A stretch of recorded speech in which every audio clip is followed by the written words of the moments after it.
At least it should be anyway. Good afternoon, everybody. Hopefully you are seeing what we're seeing and that we are live, episode 8. So, hi everyone. Welcome to the Caradak Group roleplay, Rise of an Empire. Aloha. Greetings. Greetings from... I think they say from hell. We are surrounded by cats today. Yeah. Lots of Cortex cats. Hopefully it won't be as distracting as it is to us. But now and then they'll try and pull down all kinds of magical stuff. So yeah, anybody that's watching, if you could check our audio out,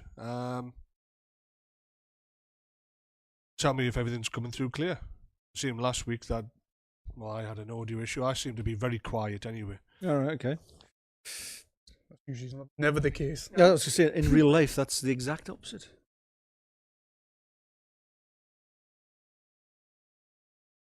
Don't need that. That's, say, I need the map. Need the map somewhere.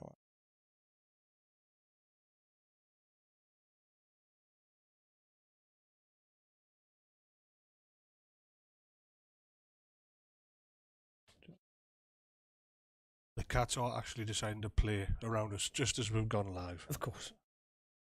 Of course they are. One's found an elastic band Uh-huh. and has decided to run around with it.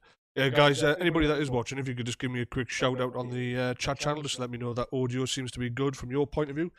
Would be appreciated. I've just done all the final checks, but Good to hear some affirmations. good stuff. Right, so where were we with...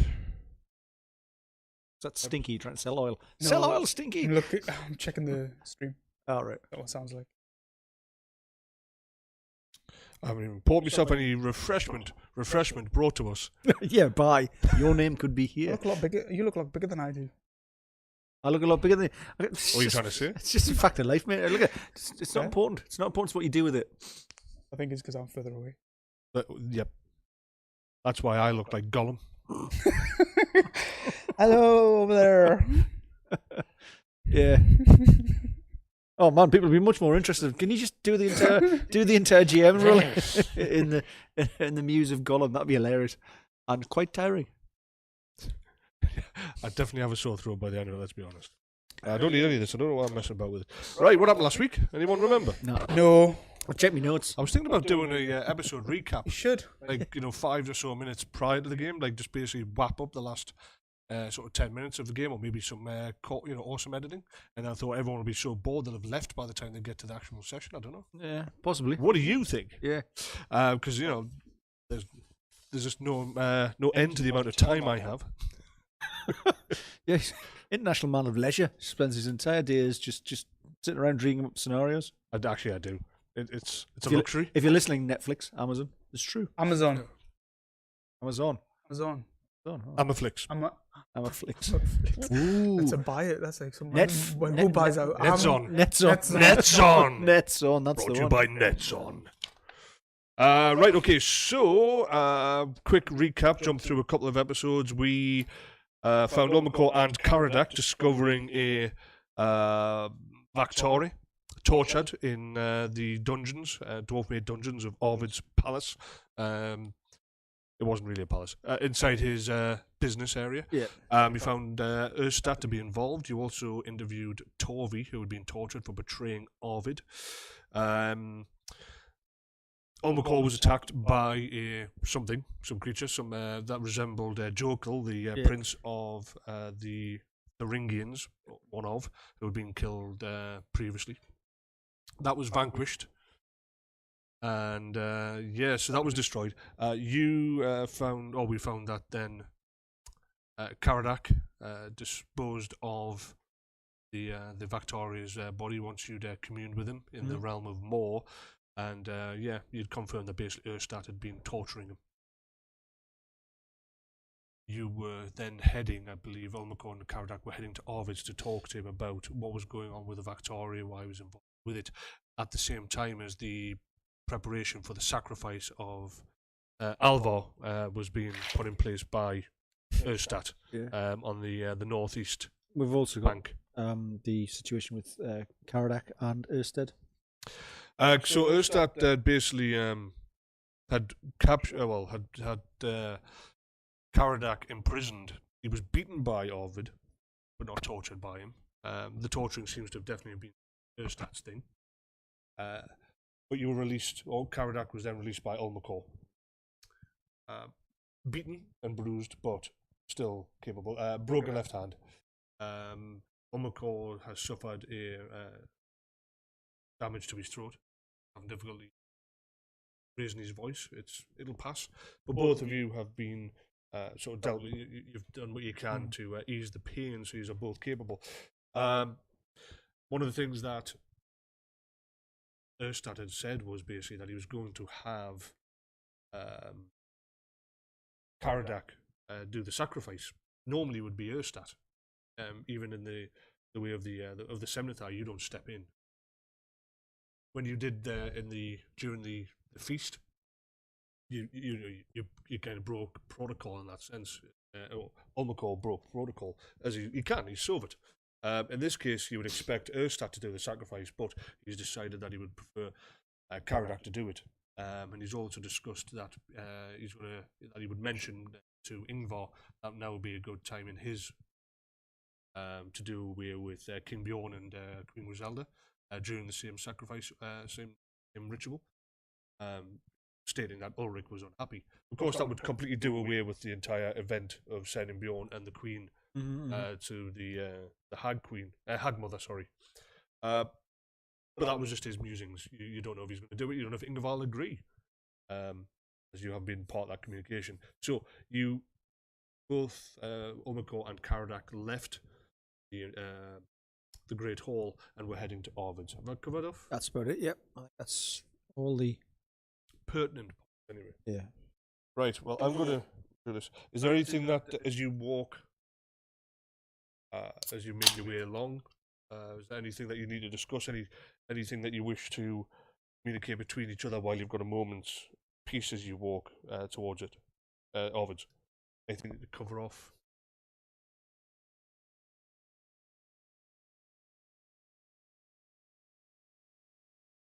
No,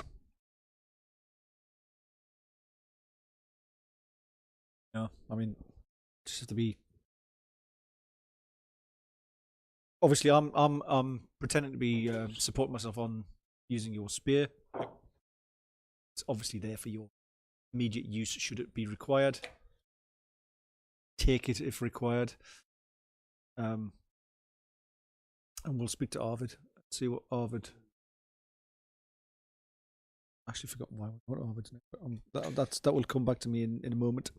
You were going to Arvid's to discuss the torture of the Bactari. Why did it? What the purpose of that was in regards to the. You know that Erstat obviously tortured him. That might just be his thing. It's not unheard of. You know, the Semnithai have all kinds of personalities involved, as long as they all walk towards the Semnithai's primary goal of self-power, as well as Ingvar's, orders. There's no real worry about anybody's pastime. However, because you don't know how Arvid connects to any of this. Yeah. Okay. Yeah. Right. Well, in which case, it doesn't take you long to traverse the town, and you approach Arvid. You see two of the heavies there, two that you have personally been under the fists of. He doesn't have a lot of men, but they're all cut from the same sort of shape and cloth. Brutish. They're from different tribes. These two men particularly are not Unborogan. Their tone, their accent is from the north. It's a more brutal tone. A little bit harder for you to quite understand, but it's still the normal spoken language. Common. They see you both coming. Obviously, you hobbling on the end of the spear, and they've obviously just been spending 12 hours beating you without punishment. So you see they visibly look shaken. They look nervous. Step to one side well before you approach the main, which are always open, and so otherwise wish. Well, I'll take one. Is your master inside? Yes, Semnithai. I'm proceeding. You walk through the archway. Inside, the main courtyard is as normal, heavy with the smell of flowers and scented oils. The fountain trickles as normal. Of scantily clad women are sitting on the side of the fountain, playing with the water, talking. You hear the light tingling of bells and light music, which seems to float effortlessly through the air from a hidden instrument. A couple of men are centre of the courtyard, unbroken by appearance and colour of the markings, and Arvid approaches. You haven't felt the use of any power, but obviously you are aware that apart from one instance, assumed he was. Arvid seems to come in. Mm-hmm. You don't see anybody scurrying off, but that doesn't mean that there isn't people Yeah, in the rooftop, urchins running backwards and forwards, to give an appearance of something that he's not. But very quickly you see him walk towards. He's in a very pale white, light linen, typically baggy around the legs, open to show off his chest and medallion, torso, with gold trim, neck and wrists adorned with heavy bangles. He wears on his head a large, round, soft-looking hat. It's a head covering of some sort. It's not armor, but not known for your hat wearing in the lowlands. It's just this weird sort of bulbous sort of looking contraption on his head with a large feather. His face is painted. You can see eyelids are painted with purple, and 2 triangles of white from the eye downwards to the cheeks. Coming forward, he's clicking with his fingers as 2 females come forward. They're bringing on a tray, and on the tray you can see fresh meats, some fruit as well, foreign fruit, stuff that you've not normally seen, little green balls of something that you have had before when you were here. They burst with juice, as well as see that they've got a tankard of water. And Caradak, my friend, Caradak, I'm so sorry for our recent interactions. I hope you understand. I have to do the bidding of the Semnathai as he sees, but I took no pleasure in it. Hence why I had my men take 12 hours to do. Take so long to do very little. I hope you can forgive me, my friend. Nothing to forgive, Arvid. I understand. Bound by the sea. Laws as I. Too true, too true. Semnathai, I know that I may speak out of turn, and 1,000 apologies upon you and your family, but Erstat, he's a dark one. He asks things upon this town and upon people such as myself that just go against nature. Your Victoria, I know, is just as important to you as a dog is to me, to keep security. But I hope that you have not been affronted by my man's handling of your god. Let's go somewhere and have a chat. Of course.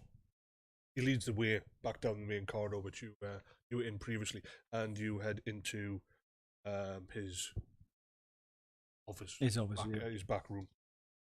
So, Arvid, I'm given to understand that it's not the first factory that you've had to deal with.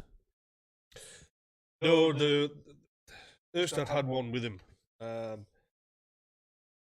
He had my men and myself waylay him, bring him here, and keep him beneath the ground. We would keep him deal with his wounds, heal him as best as possible, keep him water and fed to a certain degree, but otherwise keep him weak so Erstat could take his time with him. Every one of my guests has their own thing, their own desires. Most are fairly normal. Some not so much, but they have their privacy. Erstat's is of the darker kind. And so, was there a purpose other than for his pleasure that he was seeking to inflict this torment on the Victoria? I would not have. I do not stay close.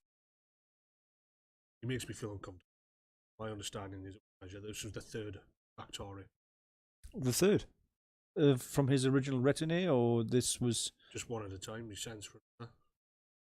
See, once the life flees his victim, he calls.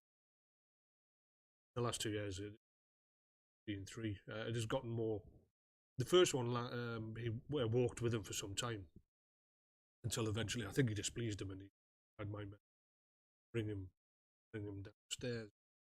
The gap between the second and third was a lot. King Bjorn's involvement in this is being Completely unaware. Completely unaware, as far as I know. King Bjorn is a hammer. He's brute. A nice friend, and as a king, a great king, but he does not see the subtleties that work beneath Erstat seems to the tune he dances to. Oh, and tell me about your gods. Tell me about who it is that you worship. Is there names? Is there forms? Where I come from, we recognize your gods. We recognize that they are of power here. But where I come from, our gods are older. To us. Some walk the earth still. And do these gods, is there a form of worship that you would give to these gods? Is there a set ceremony, a process to give, as I say, give worship to these gods? Is that something that you do on a regular basis, or? If I was a religious man and to follow, we would be in constant worship. We bow before them and we give up and all praise and sacrifice in their name. They are very old and bloodthirsty. Like I say, some still walk around itself. Interesting. And so you're not a religious man. You're not someone who's devout in your religion. I find it hard to follow someone who can look me in the eye and fall upon the sacrifice so that he may eat upon my own flesh. I decided to leave. I found that the colder climate is invigorating, and from time to time I must return home, of course. I do have interests there. But I think if I leave the gods themselves, hopefully they leave me to my own devices. So your gods are a lot more removed than mine. So you don't actively worship in this abode? No. Do others? If they need to, if they pay for it. As part of your religion? No, there is nobody here that knows my religion. Nobody here follows mine. I don't even know their name. Okay. So there's no ceremonies. There's no religious ceremonies goes on. No. Well, I suppose pseudo ceremonies. Like I say, if they pay for the entire area, the whole building, they can do what they wish. And yes, they will enact certain festival. I've really taken very little interest in your. Does Erstat commune? Yeah. So does he worship the gods? Not that I'm aware of. Never, when he has come here before. But I know. It's interesting. Okay. And the situation with Erstat is that he pays coin for you, or he demands for your services? In what sense? The brutalizing of anyone he sees fit. Simply the choice. Otherwise, have King Bjorn behead me on the spot, call me out as a sacrifice in the name of the gods. I was not asking necessarily your reasoning behind it. I was just merely asking if you were paid or whether it was demanded of you. Demanded. Is that the only service that he demands of you to provide? When it's the Ringians who were otherwise involved, of course, now they're no longer available to him, so he calls service. He has, like I say, certain tastes and requirements. Semnithai, and my understanding is that they are to be obeyed. We are. I was more interested into the mechanism by which we, as individuals, may demand, or we may see a more reasonable way of doing things. It is down to the god's wish as to how certain requests are formed and forced, whether indeed they are forced or whether we rely on the good faith of the devotees to provide those services? I do his bidding, and he has been very helpful in making sure that these houses were built in a certain way, that they were combined in favour to myself, as well as he just makes sure that my business work is successful. Providing people to come and utilise your services or the services that you provide. Yes. And in return, he can access some of the people, some of the men that work for me, facilities. These facilities beneath the ground that I briefly saw, they're short of stature, difficult to get through. These are the mountain folk. This was something that was built on. Have you actually explored these? Not fully. They are very extensive, and at a certain point, a decent man becomes concerned with the amount of stone above his head. When the Reikdorf was expanding, we came across these purely when we were putting in foundations, the overall building. When they were explored, once the entrance was excavated, they were found to be solid, quite extensive. We've yet to get to I think we ever will. Interesting. Does Erstat, has he been through and explored, or does his... He has been down here for some time, and from time to time he's been away several days. I wouldn't deem to question him on it. But he's never asked for supplies and people to light his way while he searches.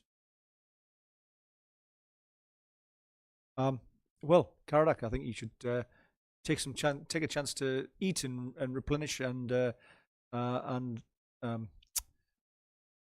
regain some of your strength here.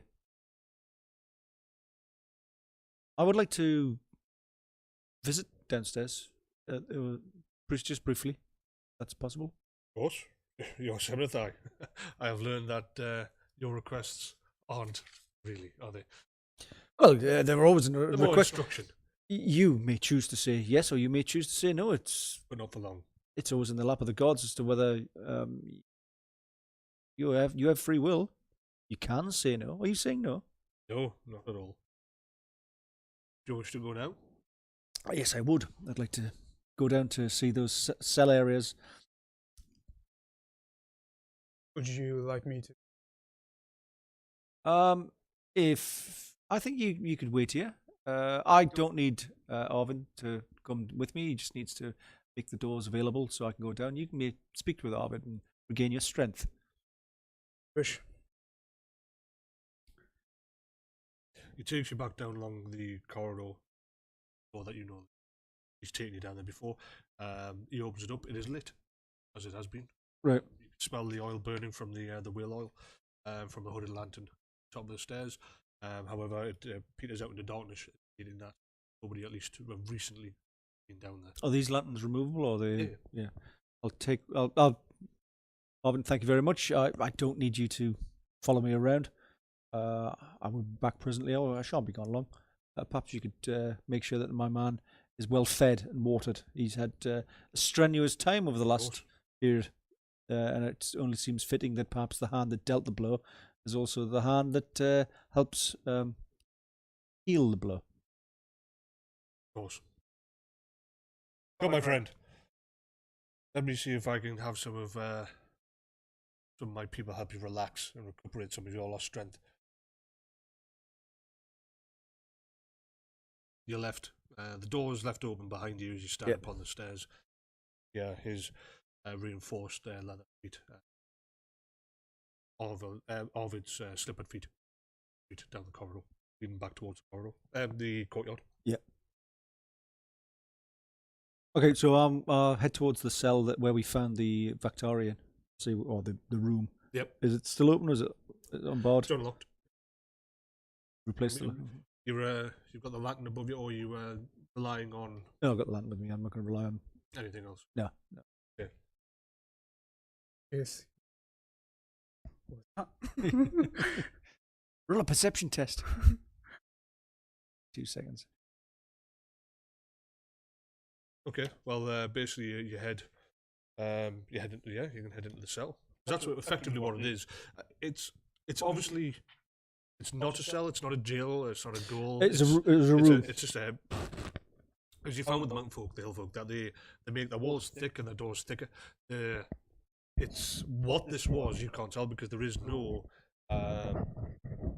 nothing that is made by man that resembles what this is. Right. It looks like a place that really was very well at keeping people in a dark, wet, damp environment. Yeah. But it's equally just there for storage. You can't tell, but obviously there are several of them have been altered to be dungeon-esque.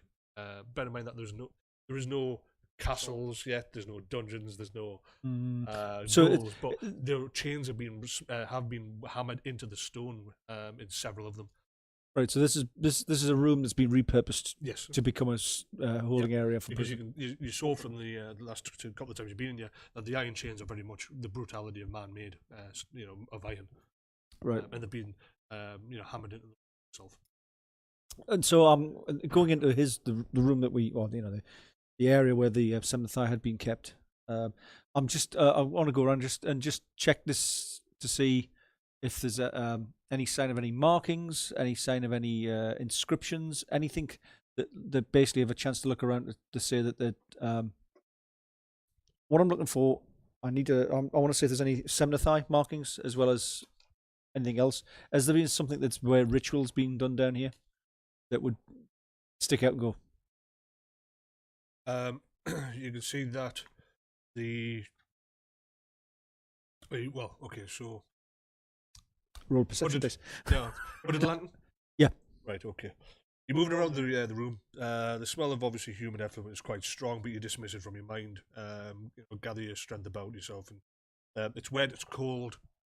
The place is stale and obviously in a considerable mess. It doesn't look like it's been mucked out ever. You can see that there is repeated blood stains upon the wall from numerous cuttings. However, you note as you move around the largest room in the world, there is nothing. You kick back mess, whether it be shredded clothing, a leather strap, chain. Nothing seems to stick out until you get back towards the door. Then you notice across the doorway itself some etchings and stonework. You notice it upon the ground across the door entrance, but as you lift your torch up, you can see them etched all the way around the actual door frame. It's reinforced heavy ash stone for the door itself. The metal of the door is unmarked. It doesn't have any signs of rust or scratchings upon it, and you know that the chains that the Victoria held the Victoria in place would not have allowed him to get to anywhere near the door. Yeah. The etchings are crude. You don't you recognize some of them seem to form words, but you don't recognize the wording itself. However, there's some imagery, and they seem to be of birds, carrion birds, winged sort of very Semnothai. You're pretty confident looking at it. This would be the markings of Erstat because you've seen these sort of markings before. They are carved into the frame and the reinforcements of Ingvar's tent. Basically, it's just like I say, they're not very well detailed, and they're very crudely scrolled in there. But they are of birds, feathers. That's similar to the brooch that I had in terms of design. Yes. And they're all over the door. Yes.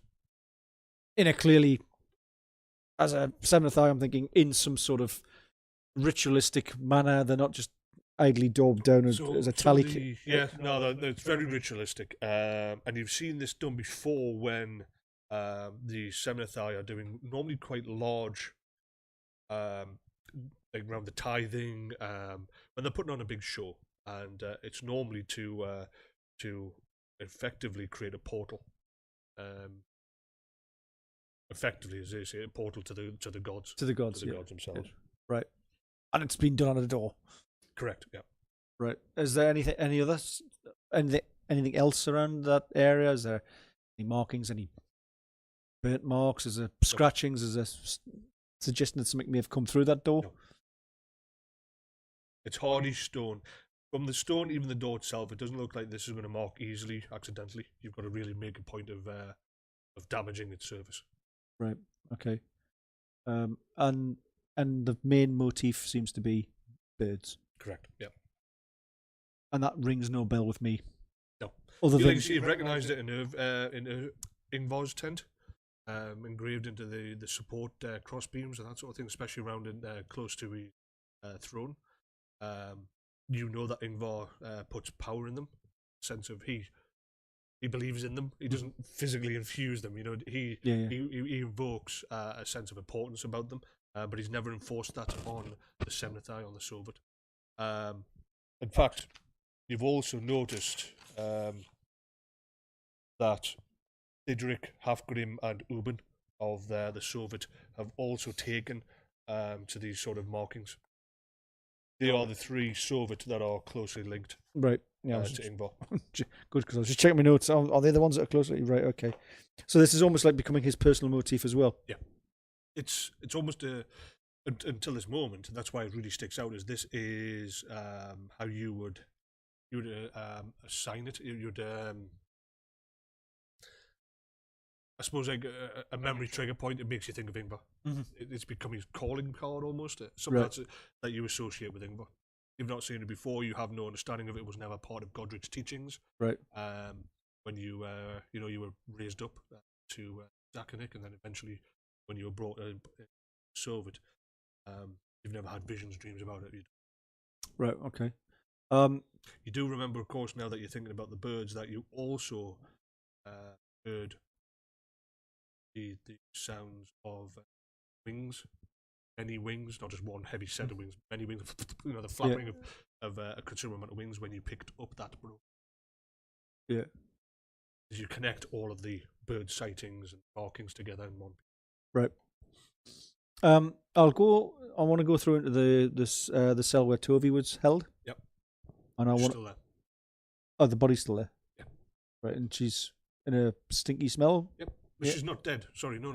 I thought. Oh, sorry. I thought. Oh, okay. Sorry. I thought that Arvid had done her in. Sorry. Oh well, you heard. I heard it. Yeah. Okay, so she's still alive. She's still alive. She's in a really bad way, but she's actually still breathing. Right. Is she conscious? I know. Right. Okay. I'll check the door, see if there's the same markings or any other markings. I'll do the same process. Yeah, nothing. This is just a blank cell of some sort. Yeah, just a normal whatever you're holding area here.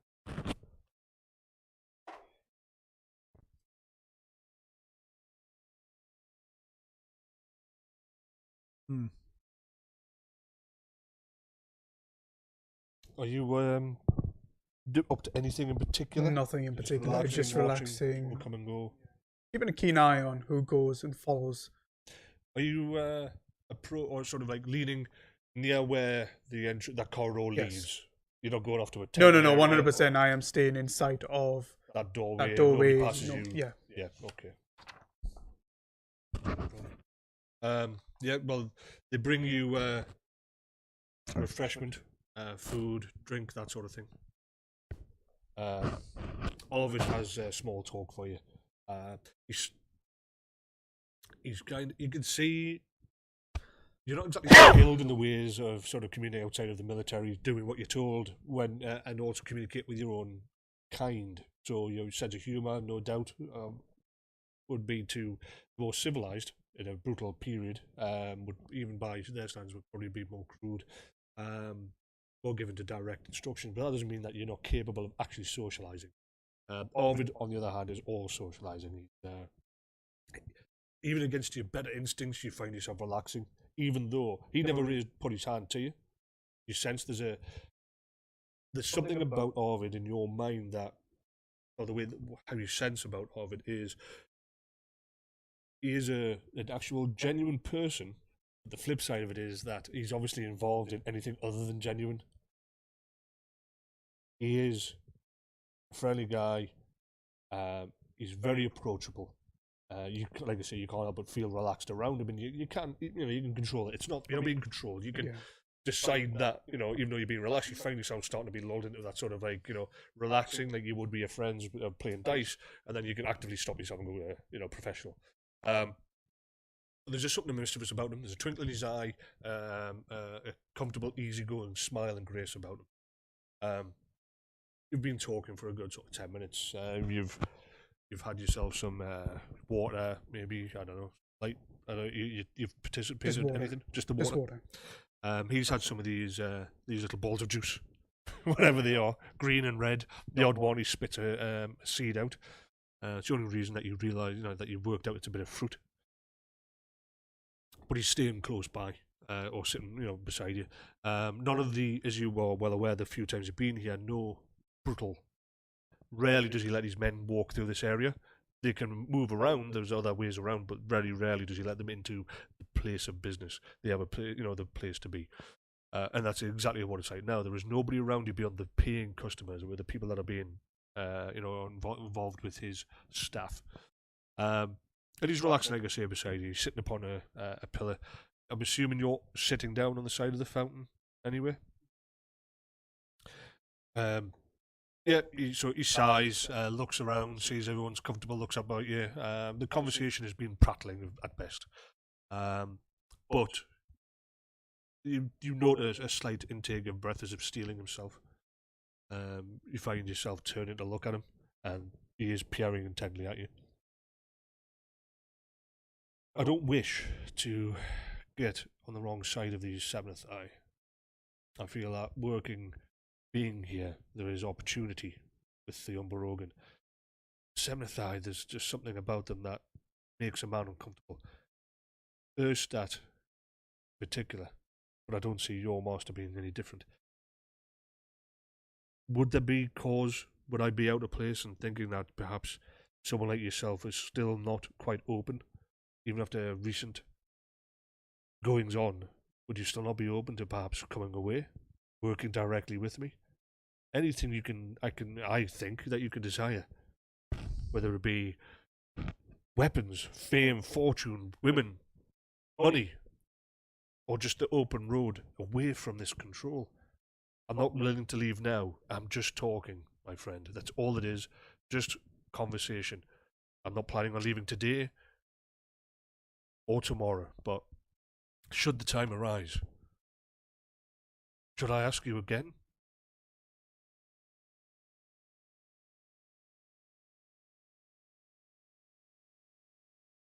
Who knows what the future holds, Arvid? Perhaps. Yes. Ask me again. Please. It may not change. But you would not be offended. Of course not. That is all I need to know. I do not wish to get on the wrong side of you. I see that you are in a position that I do not envy. No man should. You were caught between two powerful creatures. One darker, the other one is simply darker. And I do not wish to become an enemy of you. Just a simple friend that will have a path. And if that path happens to be along the same side as yours, in the same direction, then I think that I would deem your gods to be fortuitous, to be creatures worth following, perhaps. And I will do anything like I have before to help you, in the understanding that perhaps, if needs be, you may help me. Could I help? We never know. Opportunity. Perhaps Erstat decides that it's time for me to take a visit downstairs, and perhaps you're the one that's standing in the way of me getting free. But there are no witnesses, nobody to see that. You just happen to not see me as I slip past. Maybe something like that. You think I'm in any position to take on this? No, but having to look the other way when only proof can be ascertained from you, from the teller. That is what I seek. If you find yourself in a situation that nobody else is around, and perhaps you're the one that's standing in my way, you could just happen to not see me as I slip past. You wish for me?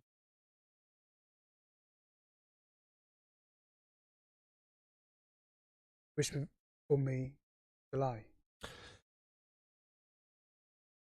I'm not asking that of you. What I'm asking is, if the situation arose, would that be something that you could do? Would I?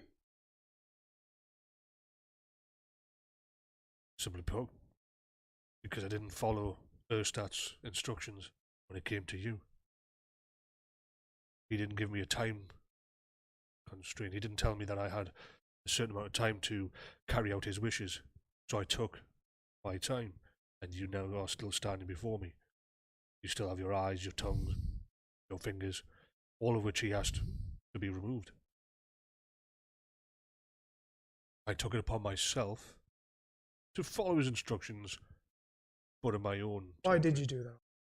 Why? Why save me? Where I come from, as I said to your master, we beheaded his kind a long time ago, but that was at the instructions of something far worse. And I believe that I am here today because somebody in a position of power happened to look the other way. And I saw you in a similar situation, and I did the same, because I believe that good fortune should be passed on, and that's how friendships can be born under dark times. When you're under the sway and power and the control of the darkness around you, of people that do evil, the small piece of that small element of good, that small action of kindness, can be all that it takes to keep the darkness at bay. Don't have.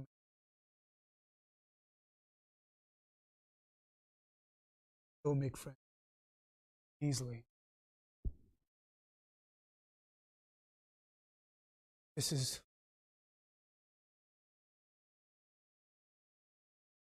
even Nice. sparing my life. Consider us friends. I shall, and I hope never to put you in a situation where you have to choose. Friendships can be hard, but also rewarding.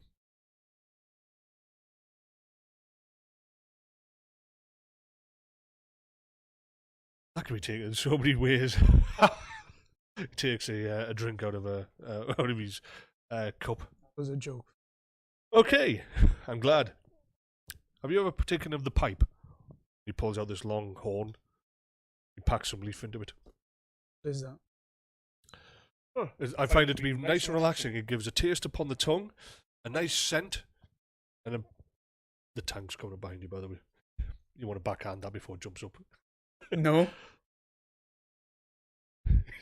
There you go. It's gone towards him now. You sent it towards the center thigh. Yeah, it's gone that way. He lights up. There's an acrid smell. Fills the area about immediately around him. You see smoke, which you've seen rise from fires and all kinds of things many times before. He blows out of his mouth, rings. He relaxes. It's mellowing. It's very aromatic. I like the smell and taste. Would you like to try? Good of it. Of course. It's not to everybody's liking. Meanwhile. Meanwhile.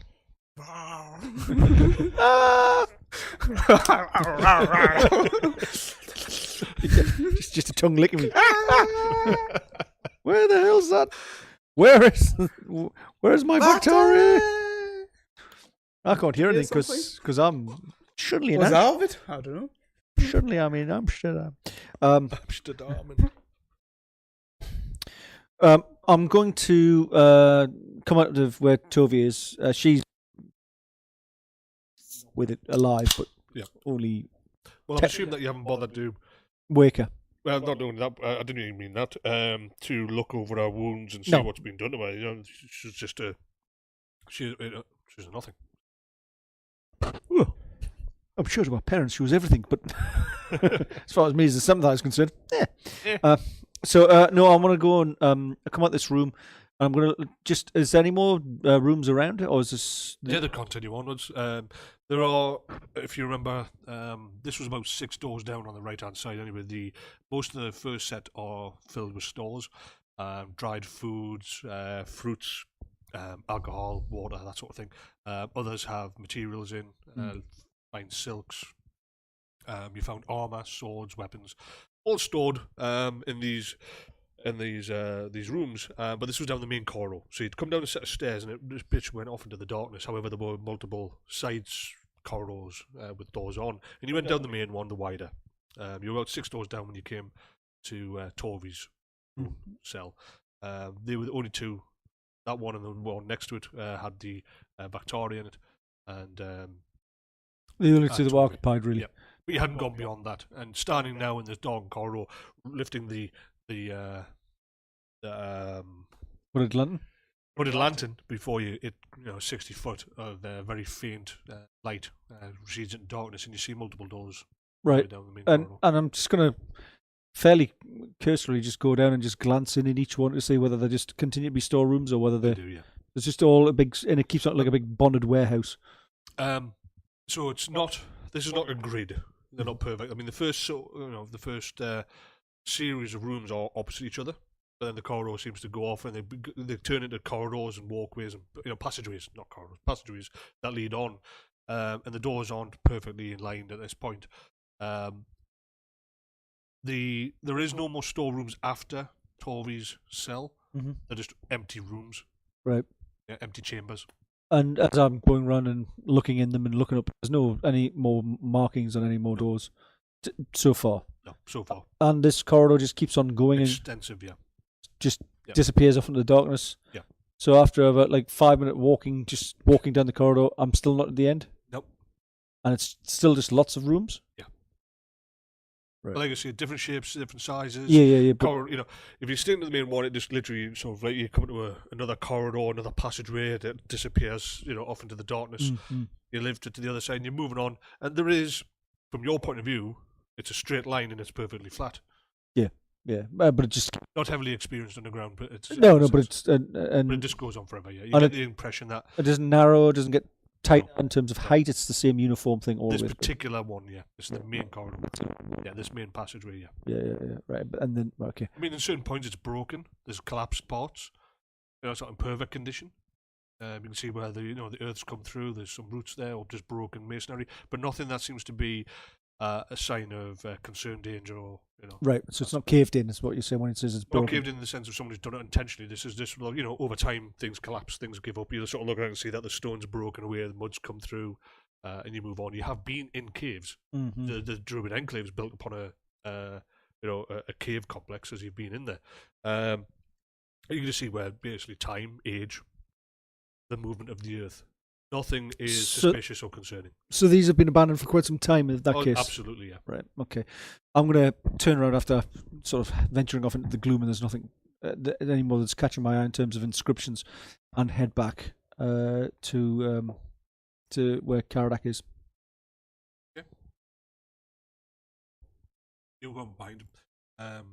Basically, as you go out the corridor, you take a right and head into the courtyard. You see Arvid sitting up on a plush pillow, smoking pipe. See Victoria sitting beside him, very much alert, distinctly keeping both corridor check. You can see by the his positioning, he's not relaxed.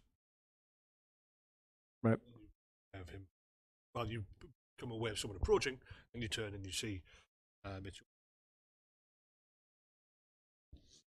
Arvin, thank you very much for your kindness and allowing me to go back down there again. I will prevail on you again later this evening to go back down there again. I just need to go and pick up some materials from King Bjorn, and I shall be back. Shall be back presently. Come, we have some work to do. All in all, it's been about an hour since you left the Great Hall town. You're now heading out. You've got about, I think roughly you've got about 6 hours. Well, you've got less than that. Be expected. So how quickly would I estimate it would take me to get to my chambers back at King Bjorn's and back here again? There and back. Yeah. 30 minutes. Right. No. Okay. So that's what I'm going to do. Is we're going to head back and go back to my chambers. I need to pick something up, and then we're going to come back again. Okay. I mean, bear in mind that this is not a massive city. Yeah, but I just so in terms of. I'm based on the fact I don't know what you're doing.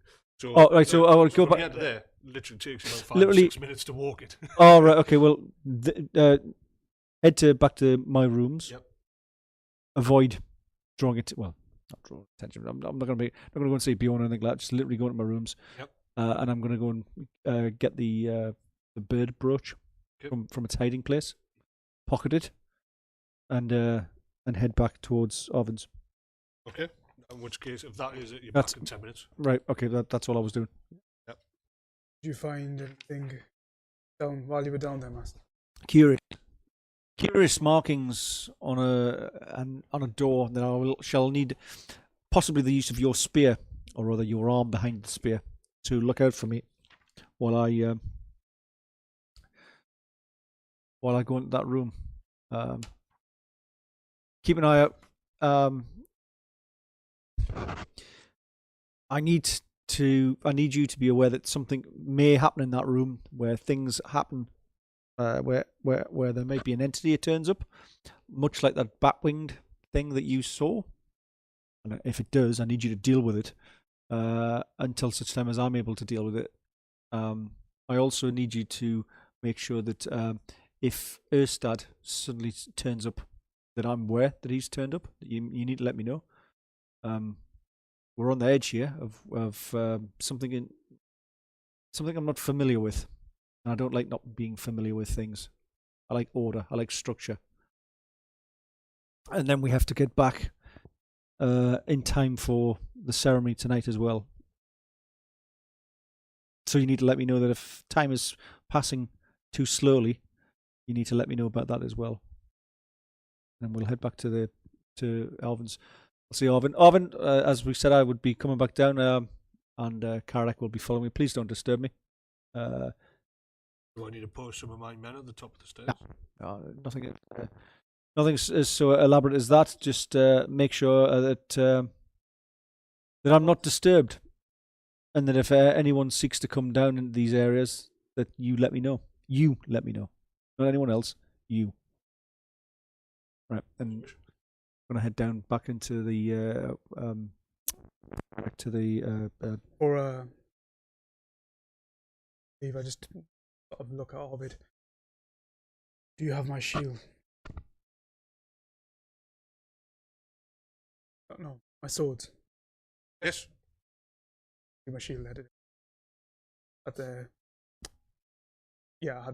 I left my swords here. I had my swords on me when I was getting brutalized. Yeah. Okay, so in a nice way. Yeah. He's taking his time over it. I don't know if that's a good thing or not. Okay. Hands you Swords. goes and gets your swords. Obviously, both scabbards, belts, wrapped around them. Hands them to you so you can. Right, I'll give you. And once you finish doing all that, I'll hand you back your spear. You'll have more need of this than I do. And we head down into the gloom. Right. So. By the way, like me to lead? No, we're heading towards the cell where we found the Victory. We'll head towards it. I don't go. Cheers. No, I'm yeah, gonna go drink on. in my hand. Yeah. Cheers. Cheers. Nothing better than I like doing on an evening and go and see where someone was hideously tortured. Cheers. Lovely jubbly. Oh, you can almost smell the poo. Oh, you can. Oh, look at there it is. Oh, that's an eye. Poop in the eye? Poop in. Ooh, that's Oh, cruel. what happened there? Red eye. Something wrong with you. Taking a strange turn. Suddenly GM rewriting furiously. Oh my god, I didn't know it was going this way. Really? Right, you had that last bit I got. There was something there. Right, so you're heading down first. I'm heading down. You're heading down. Yeah. And where's he? He's following behind me. You're following behind. Okay. You head down the stairs. You don't feel any or sense anything out of place, anything strange. You head down the bottom. You head down the corridor. Mm-hmm. You're going to Where the Victori's. the Victoria's cell. Where's he? Where are you? What are you doing? He's behind us. Walking into the chamber with you. Yeah. Yeah, I'm always behind. Right, so you enter the chamber. You're closing the door. Stand the door. What? I'll stand in the doorway. In the doorway. Now remember that. Can I- No, no, So So he doesn't know anything about it, obviously. yeah, no. So what I need you to do is well, when you're in the chamber, when the thing comes through, I'm about to unleash, or do I want you outside? Are you saying this out loud? I am. Yes, he Yeah, is. I am. I like. What thing, Master? I don't know what this is, but I intend to find out in the most profound. And I'll point. So he's presuming you're in the cell, you've turned around, you're in the door frame, Yeah. and he's looking up and going like that, and you're going, And I'm pointing to it and saying, I don't know what this is. So you'll be like, Turn a look. See all these these scratches. inscriptions. now. Yeah, I'll be in the okay. chamber. So he's above in the chamber, you're looking at the inscriptions, you look down, you can see part of it has been scuffed away by a boot recently, the murk and mud and detritus has been smeared, and you can see it also forms through the doorway. That effectively, you've got, so it's on the fascia front, and then through the actual centre of the door. And then it comes out, so it makes a full. Yep. You've seen it before, seen the like before. right, okay. Prepare yourself. I don't know what's going to happen, but it could get interesting very quickly. I'm going to take the brooch out. You're closing the door, leaving it open. Doors open. Okay. Yep. That's it. Would you like me on the Inside. Not much use outside if there's a thing pecking away at me. Can't get in. Tick, tick, tick, tick, tick. It's going to take some time. Right. Okay, so I'm going to take out the brooch. Uh-huh. I'm going to see if the brooch interacts with the door at all. Well, as soon as you take hold of the brooch anyway, you again, The feeling of the upset, crying, heartbroken, sounds of thousands of Do I know something? nothing. You see him, he's got something in his hand. Just crickets. He turns around, are you, can you hear There him? you are. What? What are you shouting at? Oh my god, I Really don't. loud where I am. What, 2 foot to the side? Yeah. Covered in guano. There's birds everywhere. So okay, so I'll get I want to see if there's any interaction between this brooch and Nothing. this portal. You don't feel any drawing, you feel nothing, no connection, nothing forming, nothing different, nothing changes. What you are aware of this because of the fact it's in contact with you, Right. Yep. in your hand, and Right. Okay. I'm gonna sit down on the floor you're attuned to it. in front of the door. Yeah. So distance from here to the as we can see behind this wonderful library that we're sitting in. Uh-huh. Fantastic. You're not in a library at the moment. Oh, okay. Okay, no. Ah! Master? Yeah. I know where you think you are. Yeah, it's just like a. Oh, You was must that have a where we are? strange library. So sit sort of this distance away from. The doorway, yeah. Yep. Get down cross-legged, and what I'm going to do is I'm going to start drawing on power, and I'm going to feed the power into the brooch,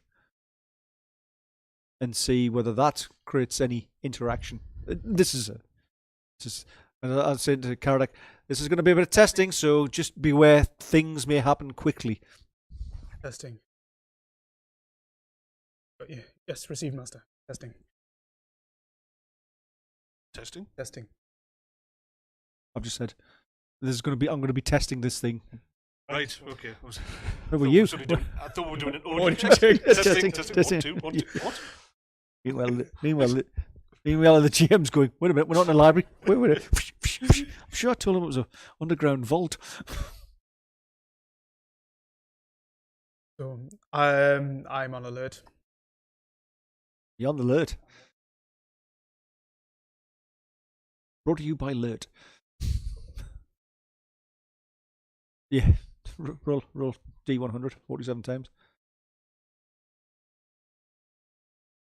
I'm in health. Yeah. Just talking about yourself. Well, the furious scribbling goes on that I'm I gonna. wasn't expecting this bit. Clearly, this is all part of the game, and he knows exactly what's going I on. just wasn't expecting to do this bit. Like, who brings the brooch into this? Who would do that? What do you Me. think? Yeah. So, anyways, this nuclear core just needs this one little thing. Oh, what happens if you press that? You see him. Master, Tal's writing stuff down. He's got a clipboard down. He's He's writing got stuff real down. difficult Yeah. Now I'm rather nervous. He's sitting there, got the brooch in front of him, however he's holding it, and you see him turn. You're staring at him, staring at the door, and you see him doing this. And he's looking as if something's moving. He's following it with his eyes. And you hear like a talon, something distinctly talonish, something claw-like, echo down the corridor and say from where you've been outside. And you hear like. Was it similar? Did the thing that I saw had? It brings to mind what you saw on the roof. You've got a 6 foot spear though. You have got a 6 foot spear though. Yeah. Point. As Just one eye. Just one eye. Again, yeah, like and then it's getting closer. He completely seems to be oblivious. I'm a spear ready. Standing in front of Master and the door. Yep. The lantern's inside. It's casting the corridor into blackness. But part of the light goes into the archway door. You see something leathery, humanoid in shape, small in stature. It appears just for a moment. Literally drops from the ceiling and lands. Its movement's animalistic. You see it's winged. A tail above it is up. A spiked tip above its head. You've seen this in other creatures. The scorpion, for example. It sniffs at the air. You're staring at it. It's just out of range of your spear. You see, it doesn't have formed nostrils. Its face isn't quite formed as a creature. Though you do remember it having a long muzzle. It seems to be more smooth now. Its nose is more slotted, but its mouth is like a V shape, inverted, and filled with fangs. His nostrils, his slits, flare. Takes a couple of steps forward. You see its wings also move forward, come forward with large hooked spikes. It does have, it has no forward limbs, but it has very powerful back limbs, which are ending in talons. Takes a couple of steps forward. Its wings bringing it in, just close to the doorway, sniffing at the door. You could take a step forward and put in a spear, but it's as you think of that. Its hand reaches side of the door. See, not its hands, its wing. It's partway in the doorway. Sniffs again, and you see its tail come down, stabs into the side of the door. You see it just grip, and it starts to pull the doorway. Going. But you're not sure if it's hooked, caught, and it's just starting to pull away. But either way, it's starting to pull the door. If it's where it's gripped, I'll so wedge it in. So it's like in between me and it. So I've got enough. I'm judging the tail because I'm concerned about the tail. Yep. So I want to keep enough distance between myself and that using my spear. I hunch down so because I want to get my sword. And I'm going to hack at its... Where you got the spear? Just like wedging it in because obviously I'm aware that my left hand's broken. So I can't really grip the spear. So I'll wedge it in. You can't grip anything. I can't grip, so I'll just... I mean, the break, by the way, is all your knuckles. Yeah. So I'll wedge it in there, so just to keep the distance. Alright, so the spear's kind of like... Yeah, so I'm just like keeping it there, and then... Draw the sword, left hip, or whatever. Yeah, whatever. So it's obviously the down there, sword out. I'm just going to slash it up towards its midriff and up the line of where his hand is. So it's a talon. A talon, yeah. Right, on the end of its wing. It's powerful enough that without a big whack, you actually see that it's penetrated solid iron door. Right, okay. Just so that as you're drawing your sword, you're thinking that casually, there was no impact, it casually hooked into a solid metal iron, from your point of view, door. Just slid in. And it's gripped. It's starting to pull out. It's doing nothing. Its every movement is aggressive. Every movement is predatory. Does it know that I'm here? It's sniffing. Yeah. And you are about 6 foot from it, but it doesn't. Whether it's blind or the smell of rot and detritus is too strong, whatever reason, it's not reacting to you. You're not even sure that it's closing the door on purpose. It just seems to be, as it's moving along, the door just happens to be hooked to it, and that's made me think it's about to close the door on us. But is that a threat or is it an attack? And I'll spit on you all day if you want. Do you understand that? You get it? Yeah, I think I understood. Well, I don't understand it. I don't understand it. So as I'm doing that, I'll partly bring out the sword and go. Yep. No Caradak. Bad Caradak. So I'll grip the spear with my strong hand and just keep distant. So if I need to step back, shall, up to the point where we need to definitely defend my master, I will. But I think right now, I sense it doesn't know I'm here. Yep. So I will just not react. Okay. It's what passes over its head, looking deeper down the further corridor. Starts to move forward as it brings its wing back away. The door closes. Darkness. The light goes out, the lamp? No. Darkness before you. So, you're sitting cross-legged. Vision as it goes, there's a more solid darkness before you. You're aware of the lamp, the light reflecting off of the closed door. But you don't see the door. What you see is just pure, bottomless black. That black, solid light does not penetrate. And you see a form walking towards you. It is tall, it is powerful, it leans heavily upon a staff. Its shoulders seem to be heavily feathered. The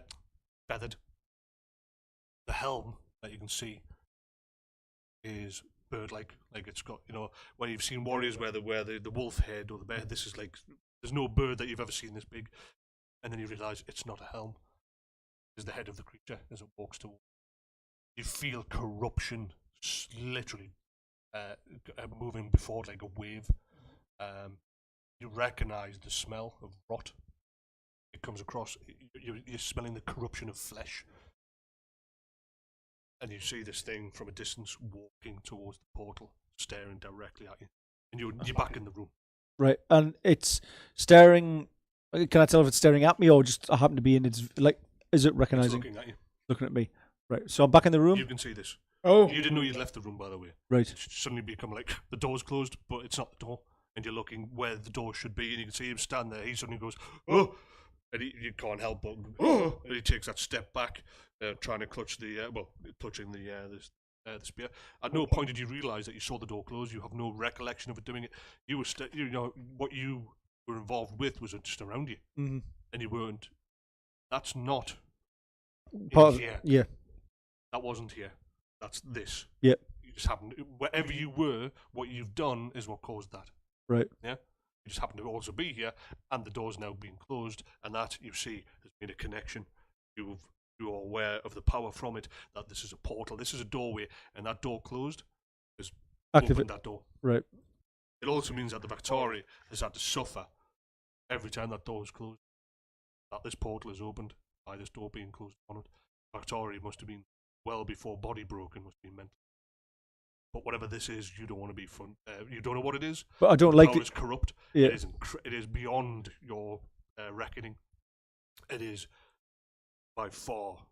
Yeah. You're finding it difficult to talk. Kind of feel that the natural order of things would be to make a noise like this thing is moving towards you. Slow, yet it's going to be there within moments. Right. Okay. Do this, master. I can. And can we get this door open? Because we need to break. We need to. I'm looking at the. We need to break the scratchings. Defile the marks. Okay, first thing, can I open the door yet? Can I open the door? Reach for the door and. Well, there's no door. You go, and you, without a moment's thought, grab him. Yeah. As you literally find yourself leaning out, stepping out one leg out over nothingness, over an abyss in every direction. For that moment, you go, and you're brought back. So the scratchings have gone across what was the door. There's no visual signs of the door. Like, No, you can see the wall, you can see the door. Yeah. Right, and can I see the marks? Yes, around right. the door frame. The marks. Can we touch it? Can I reach up with a spear? Well, it's just okay. Bear in mind, you're actually in a position where you're not in full height. You're having to crouch. Okay. So the door frame is just there. It's just there, right? Yeah. Okay, well in that case it'll be... You just smash the spear into the stone. Okay, right. As you just do as I'm told, yeah. You ram this spear into the stone.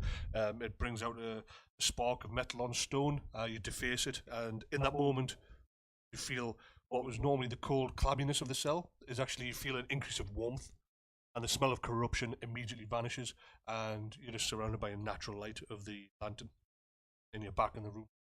Right. With the door closed. With the door closed. That wasn't fun. Then the door goes. What's that? Stone. Like. Oh yeah, that was. Oh yeah. Oh yeah. Perfect response. Oh yeah. You see that the centre of the door starts to split. Then something looking like a spear goes, turns sideways and comes back, and it leaves a big rent through the centre. And then it goes silent, and you hear. Hopkins? Yeah. I don't say that. You find yourself, no doubt, taking a couple of steps back. Yeah, probably. Sir. Okay, Hopkins. No, Yeah. Down the other side of the door. Right. Do Okay. you remember do you recall when I said I saw the beast? Yep. This is the beast. Right. Okay. Defend me. Defend yourself? As I go into a trance. Yeah. Look after me. Thanks, mate. All right. Yeah. I'll save up myself first. Right. I'm about to go into a position where I need defending. Defend me, Vakhtari. If you fail to defend me, we're both lost. Part of the doorway gets pulled straight through, and you see something appear in the doorway. Short in stature, fills the door perfectly. Wings out, tails up in the air. Everything about it is predatory. Everything about it is otherworldly. And is it within reach of with its? Is this? It could. In that moment, you realise he's definitely within reach of its tail strike. Right. Okay. It takes that step forward. Wing, claws start to bring itself in. It's only about 4 foot, 5 foot in dimension. It's smaller. But because of the frame and the doorway, it fills the door. It gives it that extra bit of horror as it fills the entire doorway with its body. Right. Okay. And so I'm going to go back down into the sitting cross legs, and I'm going to shout out, "Tal, Father, I am in need of your aid." And then I'm going to let the power Good come. one. Let's go Tal. Come. Basically, let the power come through me like an open tap. No, like just literally open, and I'm just going to try and put a shield in front of. Fear not, us. master. I will defend you to death, and I'll just launch at the creature. So as I put the shield in, sink. over the top of it. or even worse, just behind him. Let me at it. Let me at it. Yeah. Hold me back. Hold me back. Hold me back, man. He dives forward. Spear. Yeah, full on spear. Yeah, lunge He spear. dives. You go. You bring it all forward. Your arms come along. The light flashes out. Yeah. Both you reel with this light, but you're in full stab mode. The creature rears back. Its tail comes striking forward. There is the smell of burning flesh. Your spear impacts. Check. Is it me? Your spear impacts where we're aiming for. Coming through like that, Yep. just straight. Well, head midsection-ish. Head. What? Oh no, With a where spear. is it? Oh, is his head through? Because I think it's coming through. Oh, well, the head then. Simply because Head, yeah. it's small, but so is Yeah, the doorway. okay. Well, the head then. He just was the spear. Staccato ahead. like 155 times in Straight any ahead. one of those areas that could hit. Shiver to death. The spear penetrates straight through the flesh itself. You could feel it vibrate. You've never felt a spear vibrate before. You know, it vibrates at such a level that you can literally feel it vibrate through your entire body. Like, just humming almost. You can see it glows white, and the creature explodes. It's literally into mists, or into a mist of swirling gas and black smoke.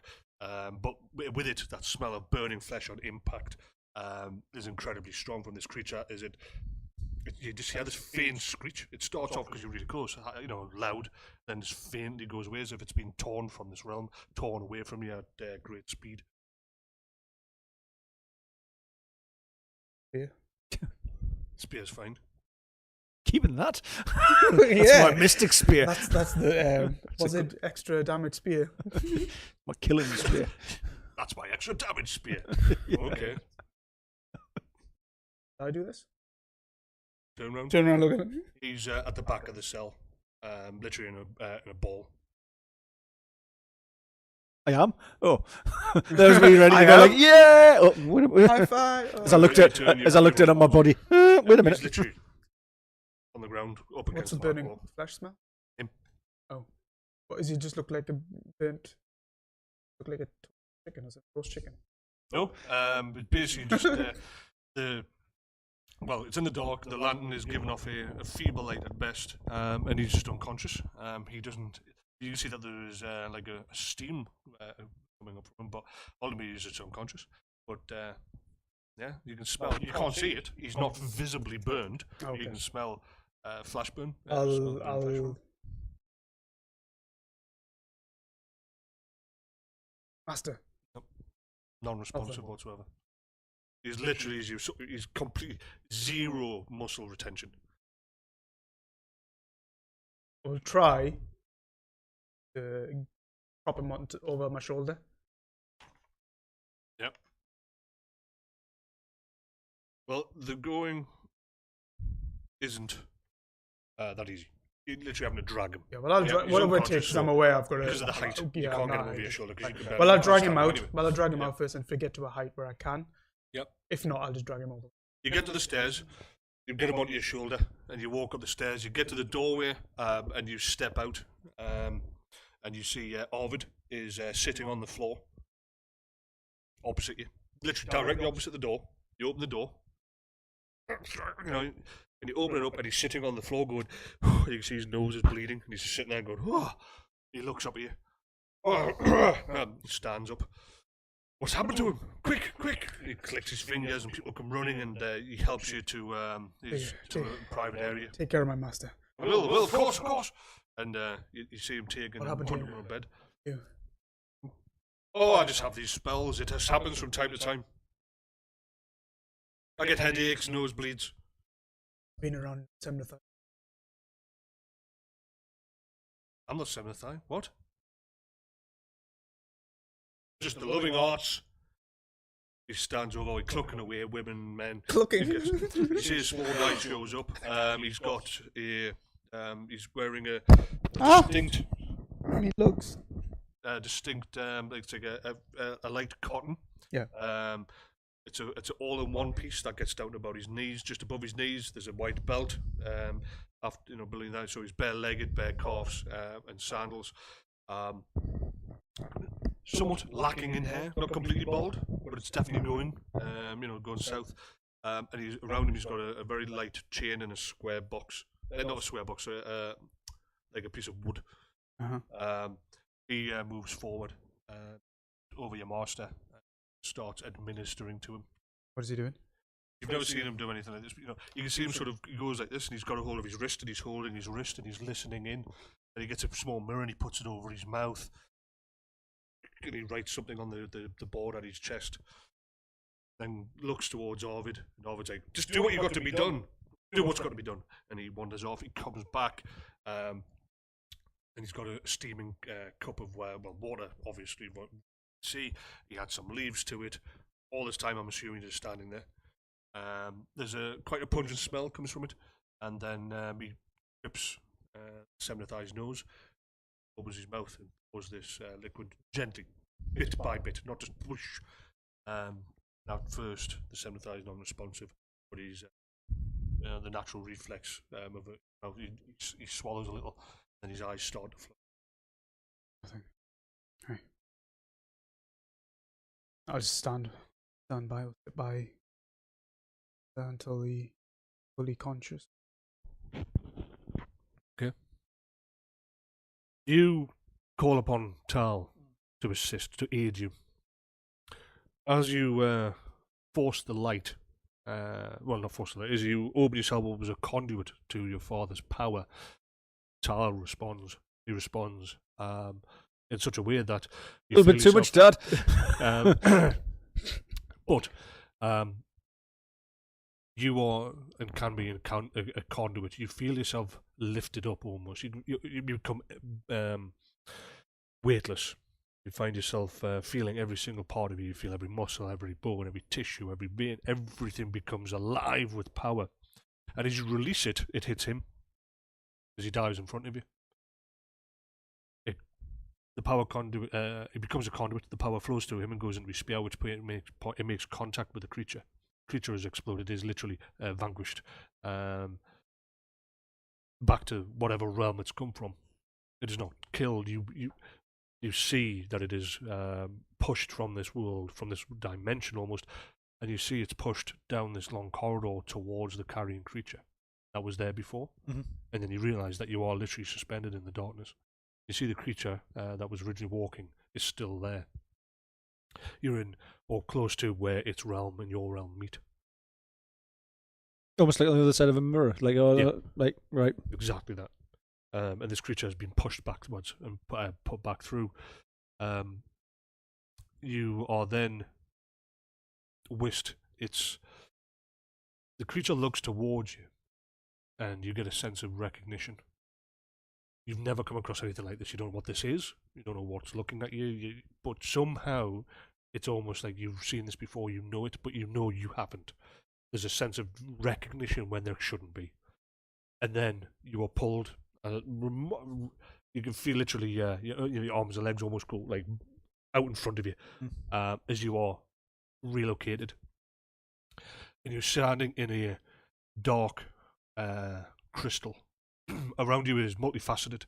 It's reflecting light backwards and inwards, and it's a kaleidoscope of black light, effectively, by the absence of any natural forming light. There is no light from the sun. There is no natural. There's no torch. There's no real light here, and you're seeing everything as almost in a negative. And in the center of this prismatic environment that you're in, you can see a stone base, and upon it is a crystal coffin. Lying within it, you can see a female in white, skin alabaster white, almost made of stone, pure, not touched by time. Again, in a sleep. And then, as you stand there, suddenly at the same time, both our eyes snap open, and her hand hits the side of the coffin, and she looks straight at you. And then you wake up to this horrible taste on the back of your tongue, and you literally, your eyes float, and you spit out some liquid, and you feel again your mortal realm, your body come crashing back down upon you, and take that ragged breath. And of course, you're aware you've had this vision before. I'm aware I've had that vision before of that particular person. Yeah. Right. Remember when you called upon the power and out of worry, and you destroyed the Thuringians? Yeah. It happened then. Yep. Yep. And again, the sound of thousands of wings. You know the bird creature, the bird man. When it was walking down the corridor. Yep. Was that coming from the direction of? It wasn't coming through. It was coming through a metaphysical corridor. Oh, metaphysical. Okay. Yeah. All right. That was a big word. Was it? It was a corridor that was outside of the realms of reality. Yeah. Okay. You open your eyes. You see the guy that I described. This short, balding guy leaning over you with a cup of a wooden cup, pouring this rancid liquid. You've tasted this before. It's a remedy for basically bringing somebody out of an unconscious state. It invigorates, and it does have a mild power to it, infused to it. Because simply a bad tasting leaf isn't going to do it. To bring you out of unconsciousness for no reason. It's not a smelling salt. It is imbued, and it's a healing draft. So you recognise the taste straight away. It's very basic stuff that you're taught. Standing behind him, you see the form of the Victoria, and beside him, you see Arvid. But there's a golden aurora around him, gold, white, and silver. Sort of this aura all around Arvid, but he himself seems to be completely oblivious. So does the Victoria.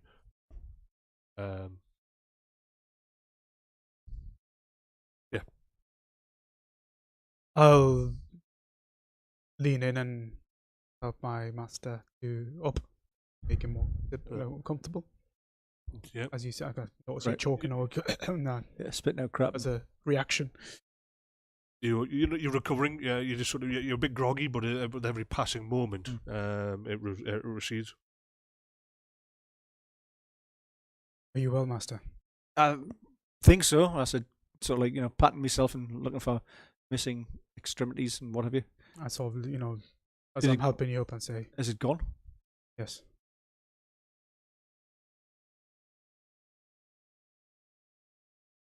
How's Arvid? Seems well.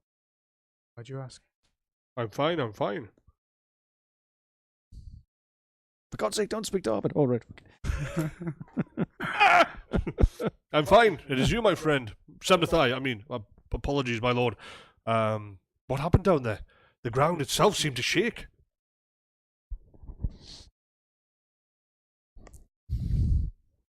Arvid, did you ever go in that room where the Victory was and when he was being administered to? Did you? Absolutely not. Erstat worked alone. Only I would Erstat? not want to. Yes. No one else went in that room? No. Not while Erstat was in there. Not while Erstat applied his needs. Did anyone else ever go in that room when Erstat wasn't there? No.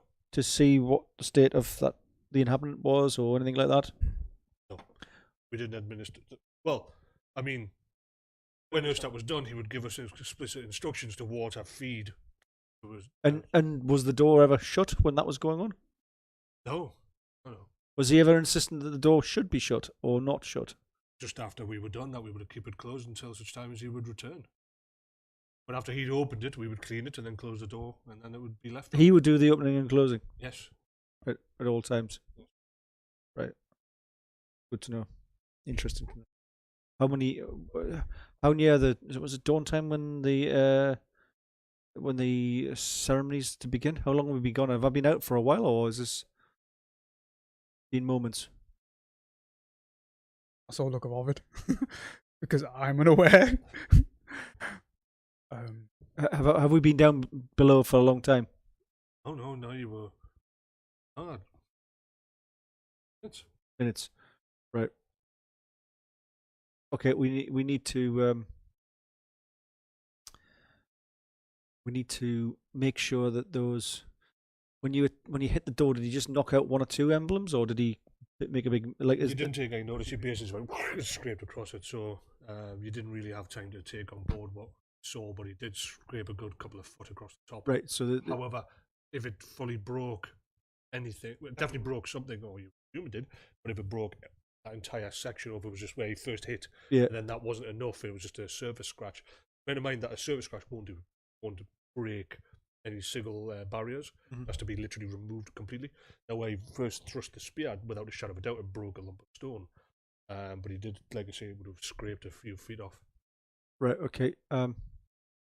We need to make sure that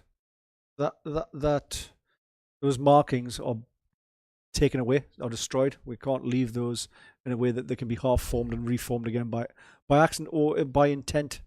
Without, if someone wants to put that back on again, then they're going to have to spend some time. They're not going to just go and redo it and it's done. Can you go down and just do that now? Make sure it's done. Just take off 4 or 5 of those markings. As you wish, master. Right, and I'm going to have a drink of something nice. Give me something nice. I'm happy about this, but hide down. Bring you some wine. Right, you go back down the corridor. Very cautiously. Arvid, do you want to come with us? I'm not going down there. It's dangerous. Anybody? No. Yeah, no, I don't say that. I go down. Okay. It's beer. Go down. You go down the corridor. You enter the room. You look around. See the markings? Yep. Yeah. Close the door. No. Just to get a good. No. Get a good front step. For a river. It's been quite a while. Just slowly walking towards it. That's all it does. Just slowly walk. And everyone just makes up the rest of their head. Oh, gone. It shows up and just goes, got a cup of tea? Yeah, like, hello. You gouge out a good couple of foot of all stuff. of it. All of it? All of it. Right, I'm just destroying. I'm going to be a while. I'm just making sure that all these markings are gone. Okay. After a while, you start at the top of the stairs and you hear them chipping away. You're like, ching, ching, ching, ching. Echoing back to the corridor. You're thinking, I just said take a few out. I didn't say like. Yeah, his voice, the seventh-eyes voice, echoed down the corridor. Come up, come on. Okay. We don't need to replaster the entire room. Right, I'll come back up. Yep. Yeah. Okay. Right. You need to get back to the palace. Is the Arvid still appearing the same? It was temporary. Everything looks like you expected. Right. Yeah. So you feel that. I think I say like $1 million. You feel great. You feel fantastic. You know that the tonic itself, there's very, for example, it is specifically something that has been infused. That's why you feel great. Right. Because bear in mind, it took you a full day to get over the last time when you were just left because nobody knew. You know, when you called upon the power in such a way, Yeah. it took a day for you to come round and you were like, what the hell happened to us? Yeah. In this case, obviously, you would expect something to be potentially the Similar. to be worse. Yeah. Because it was really, you called upon everything. But yeah, this tonic, but it's tonic, not. But it's not just the smelly leaf. It's been. Yeah, it's been. Infused. Arvid, who's your healer? Just one of my slaves from my homeland. Bring him to me. Is he there? Yeah, he's down there. Where did you learn these skills? No, he can't talk. He can't talk. He's a slave who have had his tongue removed. Took his tongue for what reason? So that they can never tell of what their masters get up to in the privacy of their own homes. They can't be used to. They're not allowed to learn how to read and write. So how do you communicate with him? He understands what I'm saying. So how can he tell you if he needs to tell you He anything? doesn't have to tell me anything. So if he's healing you and he needs to tell you something, how does he do that? His teachings are, I don't know. Do you care that he knows how to use a sword? Or how he was taught to use it? Ovid. Watch it. Semrathai. Sorry, Semrath, I apologise. Where I come from, master and his slave it's my private business. I apologise, I overstepped my bounds. It's not something that you can obviously understand. I mean, no disrespect. And he bows. Then you can see he's fully, he's not withholding. Right. He is genuinely, apologetic. He did forget. The way that he spoke, it was as if you were being questioned on your side of things, and it's obviously you've got the higher power where you come from. Sort of get the impression that Arvid perhaps is somebody of importance. Well, unless you already had that, in which case it reinforces that. And this slave, he's mute completely. There's no way of talking. He's. Well, you can try. I've never tried Semrathai. And are there many like him in your skilled and trained in this? They come from a certain teaching. They're very expensive. They have certain abilities. A lot of the time, they work by the certain groups. We have. It's so hard to explain where I come from compared to yours to understand what we do. We don't have great halls. We have cities, but they're made of stone from the land. Tomb kings, we call them. They each employ groups of people that might be good with blade quietly in the night, whether there could be a coup. There are certain ones that are able to connect with everything that is around us, the power that is unforeseen, that is not seen. I don't know how to say this. Do they talk to the gods? Is that what you're saying? No, this is apart from the gods. This is separate of the gods. It's just something. There's a power, and some of these can touch it, and he is one of them. Does he have a name? No. Oh. Jed. Jed I. Just I. Well then, his kind have their tongues removed because they can speak. They call upon the power and much more powerful. Only the most powerful of their kind that are by the Tomb Kings are able to still speak their words. They are used to lengthen life, to raise the dead. Oh, right, okay. And yet you have one of these? I had some standing. I was able to get one with a small amount of power. He's capable of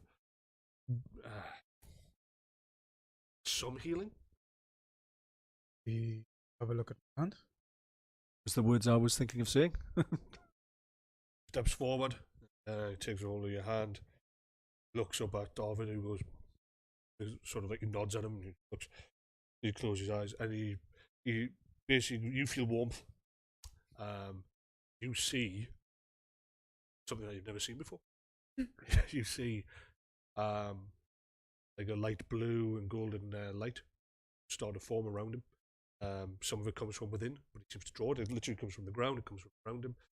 starts to form into a small ball of light, which you can see he concentrates on. He can see this as well too, and he basically has it suffuse the bone, the hand. You can't see into that around the hand, and then you see it just slowly goes inside, and he stops. It takes only a couple of moments from start to finish, and he stands back, and you'll feel no pain. In fact, an old arthritic issue from a previous injury, your hand's perfectly fine. The strength turn to it. Works. It works. You're hired. Yeah. Is he available? Can we buy this man? The Senathai. Yeah, I don't always take one that doesn't always belong to me. Be very interested. It's a shame we can't speak to this man to understand how he does that. As a Senathai, I would be keen to understand. However, you've taken his tongue, and I guess this man can't heal himself. He's not the first person you've come across in this area. His tongue. That was also done to the Victoria. Yeah. So the tongue removing side of things, from your point of view, that's normally just something that is done as a punishment. Mainly, the first thing is done for anyone that's lying their way to court. It's not just for minor lies, basically like massive. Big whoppers. Yeah, effectively, where it's really caused some serious issue, and it's normally something that the powerful do to the weak. Yeah, so your slaves, your bondsmen. It's not done to somebody of any standing. It's a brutal thing, even by anybody's standards. In this case, obviously, it's to stop. Now, from your point of view, within the seventh hour, that a lot of things, ritual-wise, you'd be able to talk. So it kind of makes sense if you don't want someone to get, if you consider this power to be something of value, but you don't want it to be too strong, then remove the tongue, means that they can't call upon the higher powers. But you've never seen the power pulled upon like this. You've heard of healers, because, even amongst the Seminathai, there are healers. But that's generally going to be a boon from the gods. Yeah. At least that's what you're taught. You're not sensing, again, as usual, this is new. Right. You've never seen the power literally form in front of you. You're watching it actually form and used, manipulated by somebody. Right, okay. Whether it's from your point of view, it's not so much a show of power. It's not a powerful use of. It's not it's not a big use of the power. Powerful use of the power. Yeah, it's different. You've never seen it done. Right. Do you have any more of them like this in your He's the only retinue? healer. I brought him from my homeland. That wasn't even intentional. Homeworld. Homeworld? What? Yeah, he's the only healer. Right. And I have several of my original retinue with. And are there other that you have in your homeland that have other skills other than healing? Or is this the only one that you possess? This is the only one that is not, I have several bodyguards with me. That's where you trained in the use of blade. But none like this? No, nothing like that. The only one I...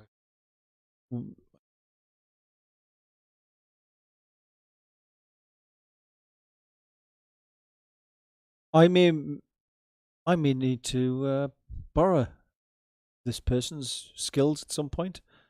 Queen Griselda is very near to term, and I would like to think that that she would be successful. However, has your man skill in the delivery of children? Has he ever done that before? He looks at him. Nope. Be wise. Nope, don't do that. Not going anywhere near that. Yeah. He can heal minor injuries. He can heal minor injuries. He can infuse herbal remedies to make them more powerful. Right. But he's never helped with... He's not a midwife. Yeah. Well, he's never had to be involved in such a thing. No. He knows how to terminate, which is a reason why he's also very important to me. Yeah, I can imagine, and given that your current professional activities, very interesting. I suggest no one goes down into that cell, that room, until I can get back and give you any. Don't go in. There are many other rooms down there. that room's off limits. I would not go anywhere near it. I would not go into it. I would just consider it that part of that, whatever was in there, doesn't need to be go back to. Use a different room, Arvid. I wouldn't go into that one. Yes, similar thing. We need to get back to King Bjorn's.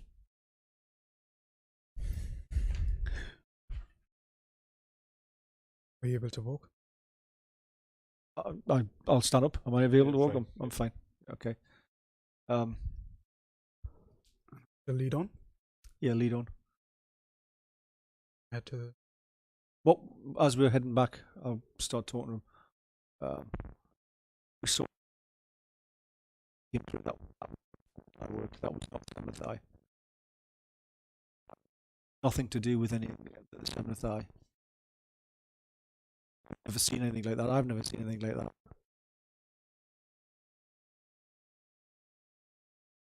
I have my doubts about Erstat and his links to our gods. I have doubts that he is working on behalf of man, as all Semnathai do. You must have felt that as well. Come, speak freely. I know the Zakonik may have other agendas. I know he doesn't represent. He's not like you. No one's like me. I'm, He's not like other Semnathai. he's not like other Semnathai. No, that's true. That is true. I'm having my doubts about his purpose towards the tribes. Big doubts. This is not something I normally share, but I believe that the actions that we may have to take very soon, I need you to understand that everything that I always do and I've ever done is on behalf of the Semnathai, and therefore is on behalf of man as our conduits through the gods. You do recall that we met Tal. Of course. I don't misspeak these things. This is not bombastic. This is not me claiming anything. This is me just reminding you of what we have together shared in our experiences. Erstat is not Semnathai. Erstat is something else. Erstat is pretending. Just bear that in mind when we come to see him again. Just have that in the back of your mind. There may be a time when you need to follow my direct order that may seem to give you pause, that may catch your breath. I always act in the best interests of man, and I act as Semnathai. Erstat, to me, is not Semnathai. He is something else. I've never doubted you. Tonight's follow out your orders. Tonight's experience, tonight's visitation of whatever that was, and wherever it was that we went, is not Semnathai.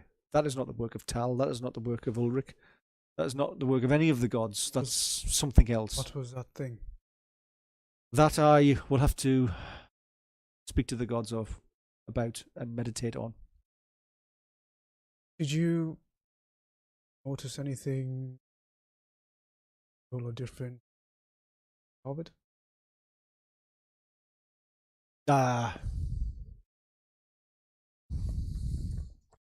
The reason I ask is, as we came through, for some reason, I've seen you do this, man.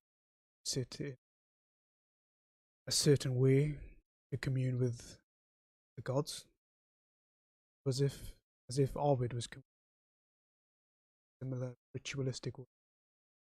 When did this occur? As we entered, we were returned back into the hall.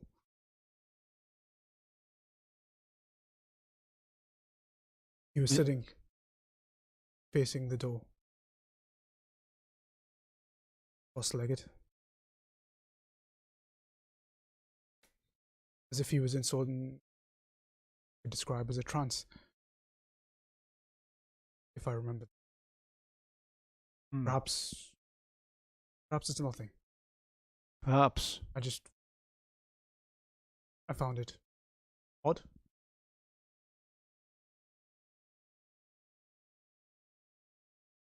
Well, it's information that is useful to know. And it's good that We don't know a lot about Arvid. That you told me about it. He has healers that do things that even Semnath has seen done. A lot about Arvid we do. That's correct. We don't know.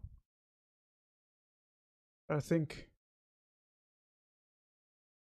something tells me whatever Arvid's into, we can trust him.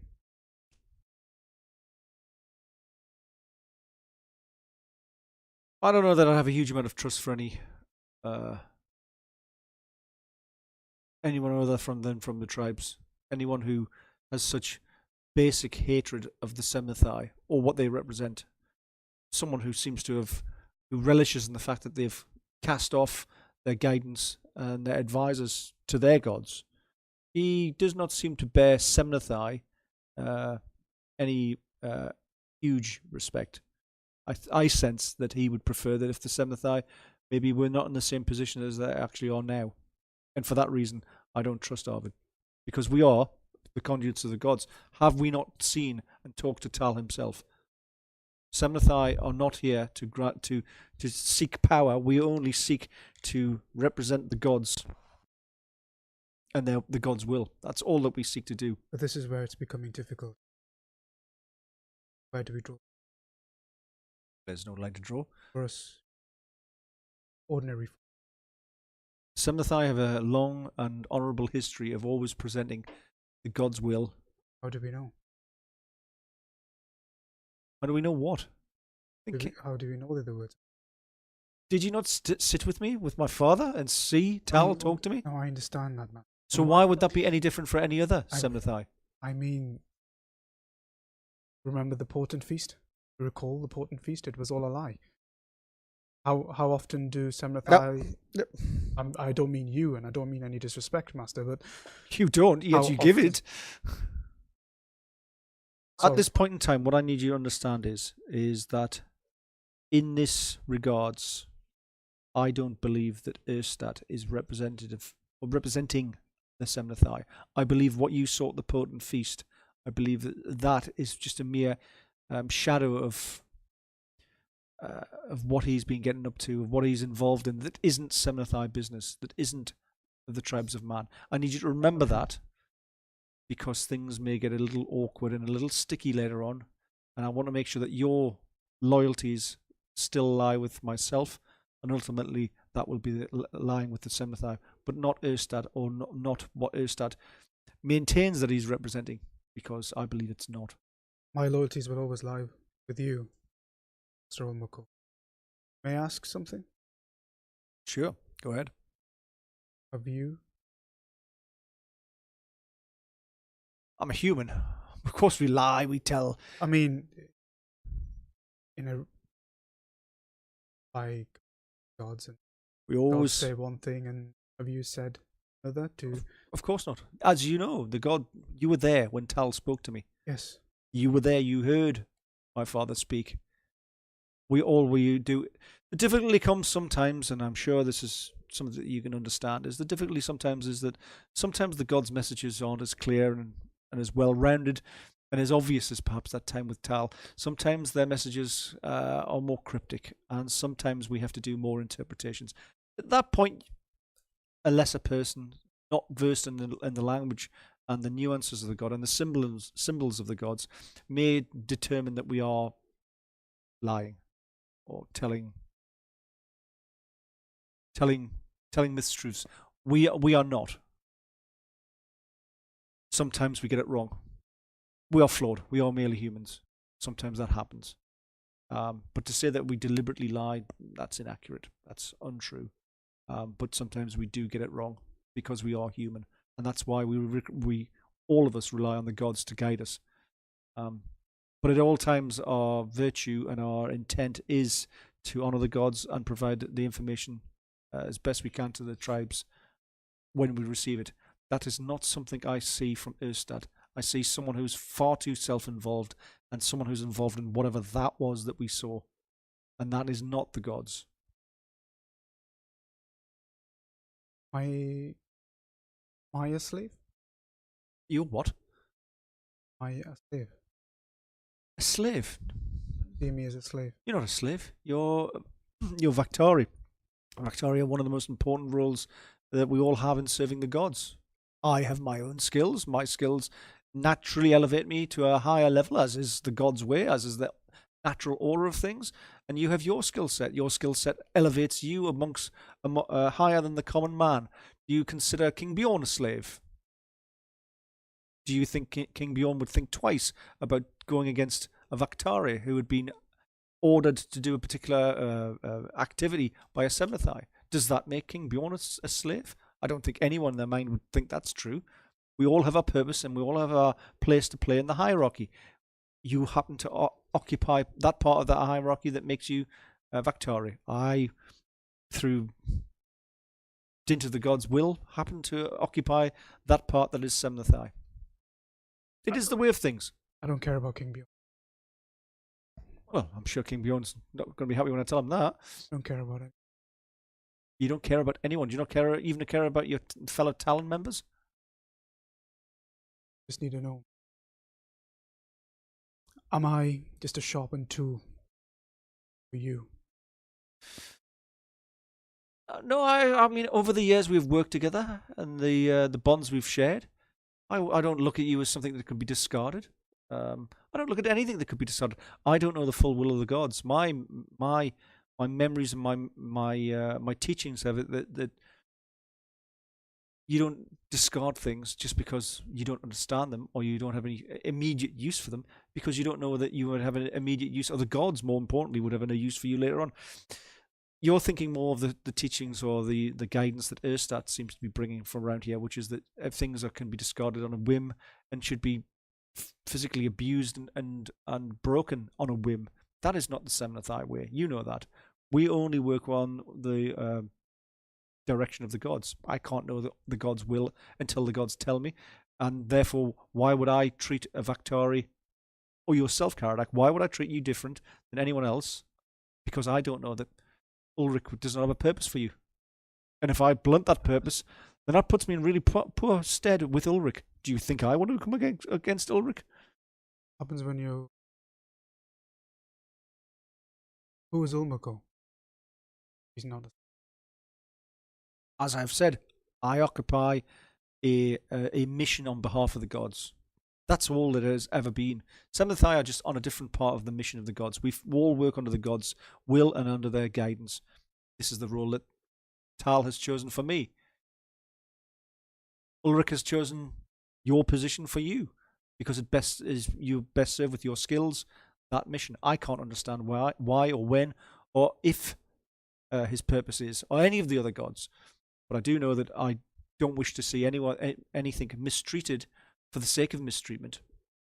And I don't think I've seen any of my Semnathai brethren do that other than so overtly as Erstat, who seems to be utilising people as chattels and as whims. Now, come. What if our world became like his? What if you became like what? What if our world became like...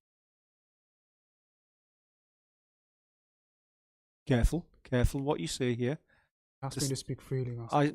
But I asked you to speak freely, but with caution, and with regard to the fact that what you're talking about is turning the entire order of things on top of their heads. How else will the gods get to explain and guide man, if not through the Semnathai? How else will you receive the wisdom? Did Tal come to you specifically, or were you with me when Tal came to me? Begin to see, Master. Bigger than just here.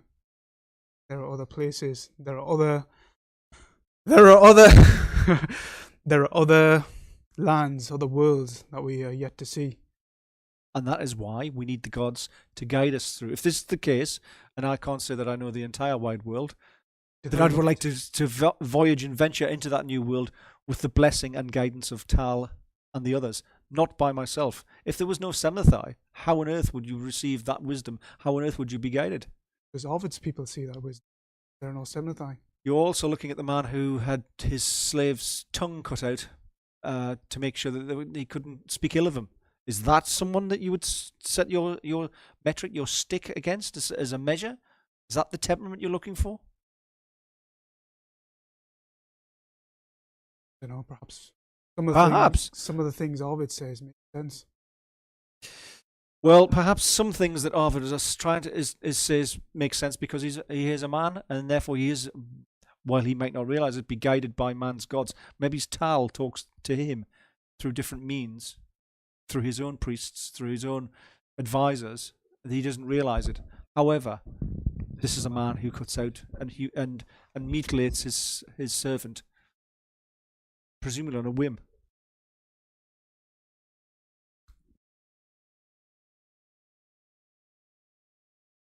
Oh, But I've noticed that very few people.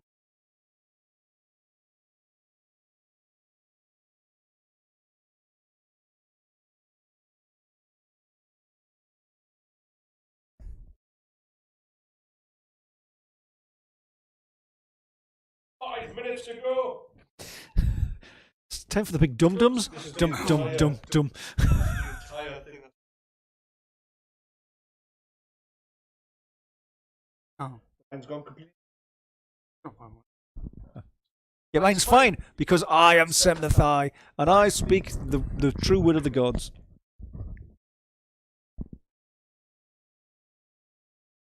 Changing the batteries.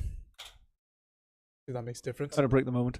Oh, It's ruined for me now. Ruined for me now. Checking, testing. Okay, I'm back. I have no idea.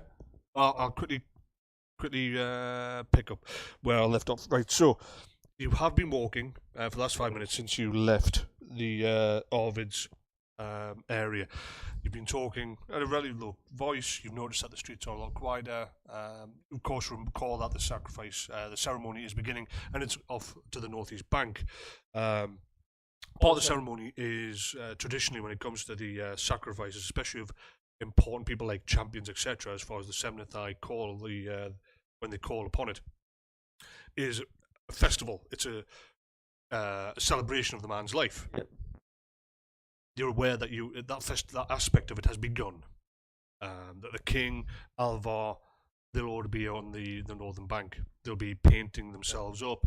They'll be drinking, telling of Alvar's greatest achievements, what he did for the king's father as the king's champion, and basically telling tales of his stories of his past, so it can be passed on, and he can therefore live eternally before he makes the ultimate sacrifice and enters Ulrich's halls. You are outside the main great hall, and you can see most of the village is ahead of you, moving up across the bridge and heading out. Right. You've had to stop, and there are guards, there's people around you, just to be aware that you're not completely alone now. You're no longer just passing by and snippets of your conversation. If you're going to go into the hall, that's one thing, but at this point you have to decide. You one of those situations where you're talking, you end up getting to your location or your destination, Just go. and you become aware that you're now just standing there, and people can now hear everything that's being said. Right. So, Caradak's definitely in the moment. He's questioning where he's. I don't want to put. He's doing what they heard he was doing. You will be acutely aware now that there's a conversation going on that is not to be overheard. Yep. Because if everyone else starts going, what? You don't want that. So you'd be aware of your circumstances are now that you've stopped. Right. Okay. All right. Physically stopped in the street. Are you going to the festival? I need to. Hoping I could collect my armor and shield if I am to ritual. Yes. I think that's. Prepare myself. Yep. So I'll do that. Go ahead, back. I'll prepare. You're in front of it. Yeah, well, I'll go in. I'll take the moment, to speed things up a bit. I'll go in, prepare myself, do my rituals, the ablution. Do whatever I need to do. Dyeing of the hair, and down the armor, get my shield and spear, swords, helm, and that's when we will for the ritual. Right. Okay. That's happening out of town. It's on the north bank. Yeah. You together you walk across the bank. There's an expectation. Yeah. Bear in mind that the tribe is going to sacrifice based on the word of Erstat, because that is what Ulrich has demanded of the Umberogans, that they are going to sacrifice a favoured son. Alvar is not a young man. He was the Redmane Drago's champion, the chieftain. the current king's father. It was his champion. He taught most of the warriors their skills. He was a father figure to the current king, and he is well beloved and well liked amongst the Umberogans. We've known Alvar. Well, Long time. Entirely. And like all the tribes, as it is seemingly, the seventh eye of, because they are the word of God, of the gods. It's a sad day, but it's also a day of celebration. You know that Alvar looks upon this as something that he can do, a final gift he can give to the Umberogans, to the family, to the king, because in some way his sacrifice will make their journey easier into the Brackenvalch. As you cross the bridge, you see a monstrous fire. You're already aware as the sun dips. You can see the fireflies. You can see the timber and bits of fire that flake away onto the night breeze. You can see the glow across the bank. But to see how big this fire is, this is a fire that is literally being banked up to give a final passage of their champion, of their beloved son. Within the fire, you can see the face of Ingvar, while kneeling before it, antlered hide of a stag upon his back and head, in supplication, arms out, bowed before this great blaze, but not too close, because the heat coming off of something this large is considerable. You see Erstat, and you can see from here that they're communing. And I can't hear what they're saying. No. Right, okay. Did I see this? Did I see it? Yeah. Oh. Leave it there. I'm going. No, I'm going to have another chance to. Dun dun dun. There it is. Dun, dun, dun. What? Every week. Stop leaving this on a cliffhanger. I know. Meant to be. It's meant to be. Maybe it's just 1 week, but like, no, that sort of fizzled out, didn't it? Got a little bit of audio issues there, so it was as you got quiet. I got quiet in a moment, yeah. Stopped picking you up, and then of course mine died at the end. Well, I hope he did manage to pick it up, because it was just like in that moment where Caradak is starting to obviously question things, and unfortunately, it was specifically it started to fade out when you were questioning about the lie. Then my audio went dead, but part of my audio was being picked up by your mics. Well, ask us questions. This is it. If you got any questions, ask us, and we can fill in the blanks. Yes, please do. We've had a lot of contact with LCW. We've got some lurkers. If you'd like to let yourselves known if you are actually actively watching us. Yeah. We've got a fair few people on the user list currently at the moment. Don't be shy. Ask your questions. But contact. What do you think's going on? Who's Arvid? What's going on there? Does he have power? Did he lie? What's going on with this tongue ripping out thing? Is it a pure? Oh, that seems to be a friendly coincidence. Yeah. So that I can't question him. Yeah. We've got one currently in chat, and that's you, Doc. Okay, mate. Got any questions for us, buddy? So UImakor obviously tolerated some quite deep conversation there, really. I mean, that seemed to go on, that pushed beyond any boundaries that UImakor's experienced. Do you think it was because of what UImakor and Caradak shared under the ground that you think Caradak should be allowed? I think it's part of that. It's also part of what UImakor feels or understands that he...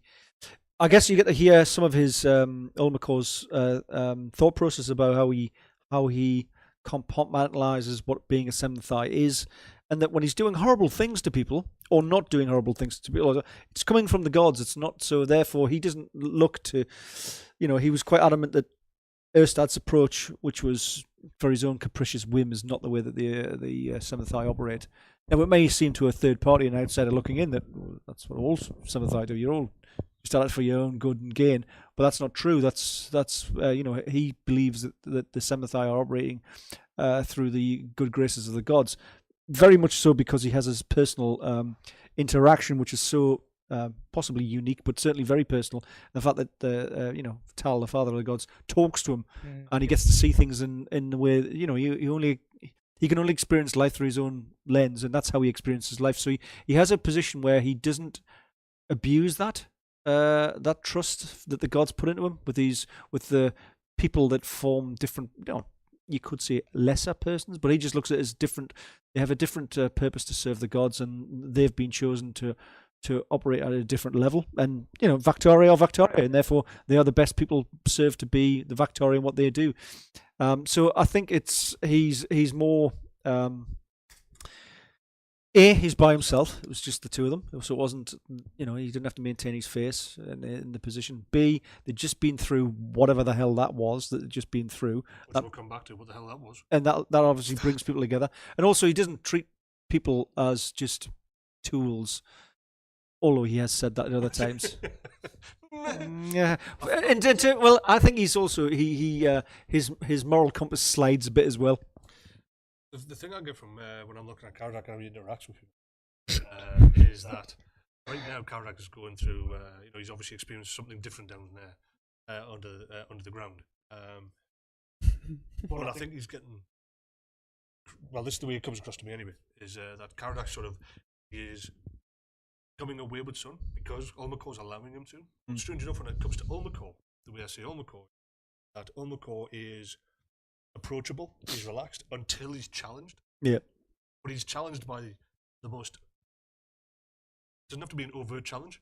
It's a simple minor. So I'm nice and approachable. You can ask me anything. What about this? Shut up. Yeah.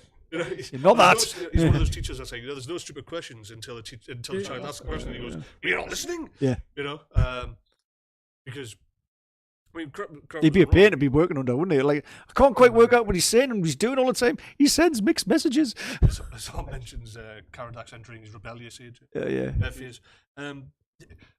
Was Ulmakor going to be? Was he listening intently? Was he learning more about this tongueless healer?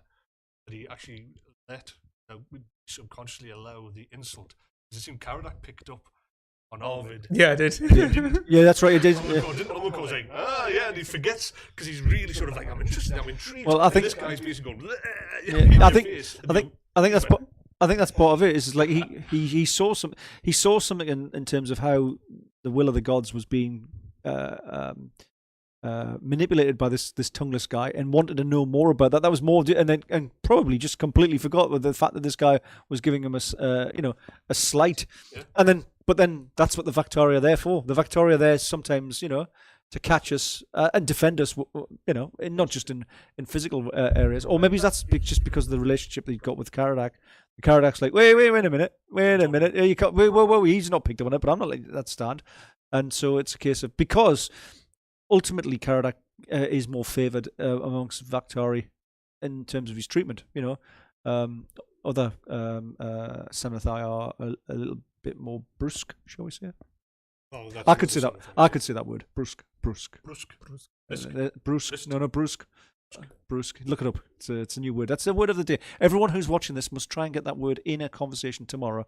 While at work. Brusque. Cortex English. Cortex does English. English. Spooling for beginners. Yeah. Yeah. So basically, as we can see, on one side, do you think Caradak's forgetting that everyone has their position in the world? Even a normal warrior, a soldier would never question their king. Is the Semnathai or their kings on one side? So I think I've got where Caradak was coming from, that he was questioning the other Semnathai, not you. He knows that you're talking to the god. Seen it. Yeah. But are the other ones just manipulating the system? I think Caradak's point of view is more questioning the purpose of the Semnathai order as a whole, because it's like, but not Ulmacor's part of it, because he obviously trusts Ulmakor completely. Of course, that's just even as big a thing. Like, so you're not questioning me, just my entire way of life. Yeah. Obviously, by speaking with Arvid, and Arvid's like filling Caradak's head with all this other stuff. That look, there's another world out there, just this world. And then obviously he's noticing different things. He's not a healer, different, whether it's his environment, his world, how Arvid things works around Arvid, and obviously Caradak's, the longer he's here, the more he's seeing things differently, and viewing life in a different way. Obviously, it all stems from seeing from the potent feast, because it was when he heard. They overheard the entire thing to say, oh, well, actually, no, it's not actually what we saw. We're doing that deliberately So that's why Caradak's like, what else have they lied about? Yeah. We don't tell lies. That's why Yeah. Caradak was questioning UImakor, going, look, have you ever lied? Of course, Obviously, this was before. Of course, Tal was like, thing. well, of course, we don't lie, but because we're human and we err, like, what's wrong with this man? I mean, that's the thing, is this, do the Samnathai drop the gods? Without a shadow of a doubt. Seen it. But they've also, they don't normally get, hi, can you just, just tell King Bjorn I need him here by 5 o'clock? It's all images and so is it lying, or is it just that they are aware of the message, they translate as best they can, but like humans, of course, they manipulate sometimes the message if it's not exactly clear, or maybe they need something to happen, and the gods haven't bothered to give them his message. I don't think it's common conversations 24/7. No, I don't think you just phone up, dial a god. But just moving on to Arvid and what is Arvid? Do we know? Still don't know what it is or what he is or what his part in this is, but I think Caradak, in a weird way, he's beginning to see. He doesn't understand friendships, but I think he's beginning to feel a certain way towards Arvid. He's got that level. He's got that respect, especially after obviously blatantly spared Caradak's life, because that's something that's stuck with Caradak, and he's like, that could probably have an impression on you, wouldn't it? Yeah, it would, so got a broken hand, but then even then he fixed it later on. So yeah, I think he trusts Arvid to a degree. Does trust him? Yeah, bit of you clearly say that you don't want to mess with the Samnathai Ordan. Erstat said to him, "Look, mess this guy up, kill him if need be."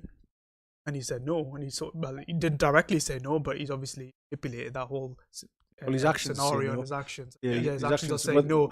So I think Caradak is very grateful of that, and as he said in the game, look, if we consider this a friendship, then yeah, Caradak doesn't want friendship. So I can see Caradak's looking at this in the sense of he's an ally. You're looking at it from a soldier's point of view. Yeah. The guy saved your life, and you're not necessarily. Caradak's not necessarily looking at it as in like, well, I owe you, which obviously is some part of it, but that's not the driving goal. Yeah, that's not the sort of like. There's a man in a place where he's surrounded with insecurity, where you've got massive power plays going on. Yeah, Caradak's completely out of his depth, and you've got one man, only one person that is showing restraint and care. He's looking out for you. And he's around him, which you can't say that about anybody else. I mean, you had that quick interaction with Alvar, and there was a potential, he's a champion, there would be, you had some talk there, but you've got an actual safe haven, apparently, in this place. There's a calm in the storm. From UImakor's point of view, what's he getting from Arvid? I don't quite know what he thinks of Arvid. Arvid's not who he represents himself as, so he's not just a simple trader. He's clearly got to have this healer, and even talked about the fact that that's quite a status that you don't normally have. So therefore, he's got something. But there's some things he's still not sure about. Like I'm saying, there's no ritual goes on here, but clearly there was a ritual going on only a couple of days ago. Arvid wasn't there, remember? He wasn't there. But true. But you expect when so UImakor's asked a number of questions. Has this happened? You get the impression on one hand he's very much, this is my world in here. I know everything that happens. But then he answers a lot with, not that I know of. Yeah. It's like, well, you're not in control of everything, so I don't know. It's still got to work out where Arvid fits in this, and whether he's for us or against us, or for me and against me. I don't know. I'm still working it out. Of course, it could be against you, but not overtly, and not actually take steps to do you harm. You could just be like, well, don't. Yeah, he just clearly doesn't like the Samnathai. Well, this you are as Samnathai could be face to face with a version of you from the south, which of course he's a Samnathai in his own right, but not recognised as a northern part of the northern tribes. Because bear in mind, the Samnathai teach that the tribes of man came north. He didn't. Yeah, he's clearly Where's he come from? So the Samnathai went north, but the left behind got stoned and beheaded. Apparently, you said that a number of times. So is he part of a caste system, power from the south, similar to that, and that's why he's a bouncing? But he recognises, because he does seem to forget his place. Yeah, he's been here a couple of years. But then what's he doing up here then? If that's where he is, like the Samnathai are not looking to expand our ground and head X, Y, and Z. We're just doing our. You're happy with the grasslands, the lowlands, which is effectively. You got the mountains, which, as far as anyone's aware, to the west, which is the world's edge. The past those mountains, you fall off. Grey Mountains. That's to the sorry. Grey Mountains to the west. You've got the northern oceans and the northern tribes, which the other tribes of north, when the Semnothai stopped, they kept on going north. They keep on coming back. They're godless heathens. And then you got the south, which is where you came from. You don't want to go back there. So you're happy with this entire basin, this lowlands basin, great forest. But yeah, so we'll have to wait and see what Arvid is. Erstat. Oh, There was no interaction with him this week. No, we didn't have any. Although there might have been some interaction. Who knows what he's got to do with that door? Yeah, nothing to do with him. But his smell is on everything. Yeah, well, that's it. I can't actually read it. I don't know if you can see. And he's poaching Bactari. Bactari? Yeah, Bactari. Poaching Bactari? He's like singular for bacteria. Bactari! The Bactari. What's a Bactari? Yeah, okay, so we don't have any real... right at the last minute, you saw Erstat in now, but... Yeah, okay, so... Obviously, you know, it's this is now an out-of-game situation. But a couple of people on that have listened to most, if not all, of the episodes, so please feel free to chip in on it. What happened down? What was that? What do we think it is? Bear in mind that we could role play, we know Warhammer future and past, we know where we are on the timeline. So as far as that's concerned, have we just seen the foreshadowing of something to come? The beginning of mankind's interaction with the dark gods? Well, yeah, well... Do you think it's that, or do you think this was... is it a demon? Well, it clearly was... It's darkness. It's corrupt because he said it was corruption. So yeah, so... It's definitely dark. And there was a demon on the outside. So, I mean, I don't know, because I don't know these dark gods. I don't know who they are. And I mean, I don't know them, so I'm like, oh, that's clearly, that's Nurgle. It's like, is it? I don't know. I don't know the mythos enough. I'm really interacting it like. I mean, I don't know either. So I'm like, well, some skull-headed bird god. Well, so whoever knows, I'm assuming those should be familiar with Warhammer Fantasy. That's a big telltale, is it? Or, because I mean, we're not. No. Well, I know Holt is a champion or herald of the dark gods. Quote from Holt. So he's a bit more. He's definitely been involved more with the Warhammer, whether or not you recognize which god it is, and he just can't spell the name. Probably. And I don't blame you, fella, if you can't spell the particular one that... It's got 3 P's and an F. You know, do you want to put in the first letter of the god that you think it may be a champion or herald of? Yeah, can't spell that one. So there's only one of the 4 gods that they can't spell. So most people can't spell anyway. Yes, does begin with a T. So he's going with the bird god, the carrion god. It's an interesting one because I know that you mentioned most people know to a certain degree some of the rot keep on leading towards Nurgle, but of course there are the other gods there. But the main thing here is that it's a sense of corruption that you're picking up as a smell, and not an actual smell. And it's very similar to Ingvar and Erstat. There's a link here. I'll have to go and hit Dr. Google later on and say which one of the gods has got this, because I don't actually know. But I mean, at the end of the day, the approach is going to be the same, which is that say that this is a new force, new entity that we're not aware of. It's not, and that's the main thing. I probably don't want to do much. I'm not be surprised. I'm not going to do any Dr. Google because I'm not going to do that. Yeah. But yeah, well, yeah. So Holt is he's leaning in a certain area. So it'd be nice from you guys. I mean, that's a good thing from my point of view as a GM. Is I've been hearing people get to know them.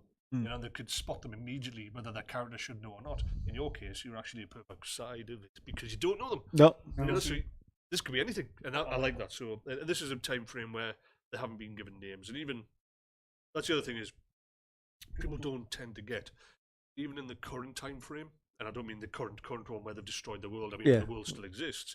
People are like, oh, it's Nurgle, it's gone. It's like, how do you know? Yeah, it's not like common. It's not common knowledge. Yeah. The only people who know about that are all. I think he's not called Terry. Cultists. T for Terry. Yeah. Burn them because they know about it. Yeah. But in this case, they don't actually. They haven't been, even amongst the witch hunters and Sigmarites, which don't exist. You know, so nobody knows what the hell's going on. So. Yeah, well, that's pretty much it for the episode. We're finished with approaching the sacrifice, Alvar's sacrifice. There's a bonfire. and you can see or sense Ingvar within it, And- communing with Erstat. And he's got his plus 27 to hit plus- vibrating spear. It's a good spear. Demon Slayer. It is. Seriously, It's yeah, not going to be known as you'll have to name it. You'll have to put a name on it because then all good weapons need it. They've got a Absolutely. history, need a name. You'll have to give it a name. Yeah. Right, well, Holt, are you prepared for Death. Fallout? Oh, sorry. Yeah, and Death. Fallout 76 tonight? Are you prepped?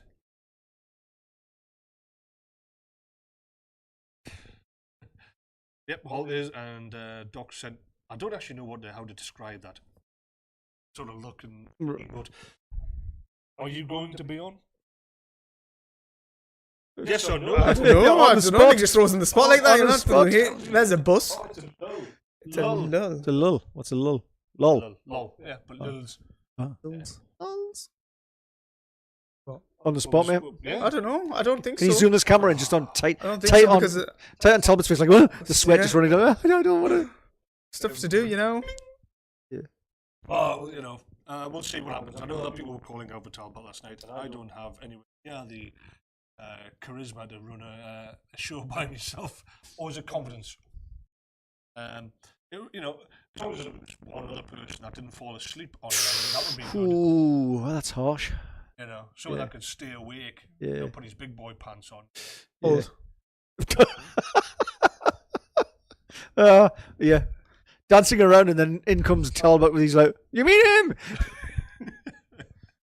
Well, anyway, thanks very much, everybody, for watching. Doc, thanks very much for your support. Holt as well. For you lurkers out there, thanks very much as well. Thank you. We're going to be on again tonight, 7 o'clock. I am. Hopefully, Holt. Maybe Talbot. Talbot will be there. He'll be there. Yeah, in we'll spirit. see. Yeah. Be there for a couple of hours at least. From 11 till 1 o'clock. So we'll see for the second last, I think maybe the last beta of Fallout. If you get 76. 100 people watching, I'll come in. Oh, I'm just Thanks very much for your subscription. literal. Dog. Really appreciate it. no worries, mate. Oh, my word. You made our day, buddy. Thank you very much. No, that means a massive. That's a lot. Thank you. That means buddy. you have to. That means you have to come on tonight. Pressure. Ah, but I need to sleep. No, sleep later. Sleep when you're Right, dead. okay, well, I'll take the Xbox. Okay, this is for Sea Dog. Just for you, Sea Dog. Right now you've got us mousing over all these faces. Yeah, trying to work out with you. What? I've got literally a resolution that clicked in after we press record. Yeah. And it's 2550 by 1440. Yeah. On this screen, I literally the writing is, even with my glasses on, I can't read what the hell that is. I've got all right eyes and I can't say that. Fair enough, mate. Swift Rage, I think it says. Yeah. Pressure. So, thanks very much, Doc. Really appreciate it. Yep. Yeah, thank you. Thank you, Doc. And I will hopefully see you on at 7. Hopefully you'll be able to have time. You can pop in, have a watch of us, and hopefully Holt. And If you do 7, I won't be able to do 7. well, you can come on. At I'll some come point, on after. and then we'll just ignore you while you. Oh, that'd be fantastic. Well, he scratches around trying to work out how to do Just this. scream in the background as he's running off down hills and getting attacked by ticks. That's like normal. That's Yeah. like everyday gaming. Every day, just life. That's just life. Just Life is like that. Just the life of Talbot. Ah! Where are you? What's going on? Anyway. Thanks very much. Take care, guys. See ya. Thank you. Bye. Cheers, guys. Bye. Thank you.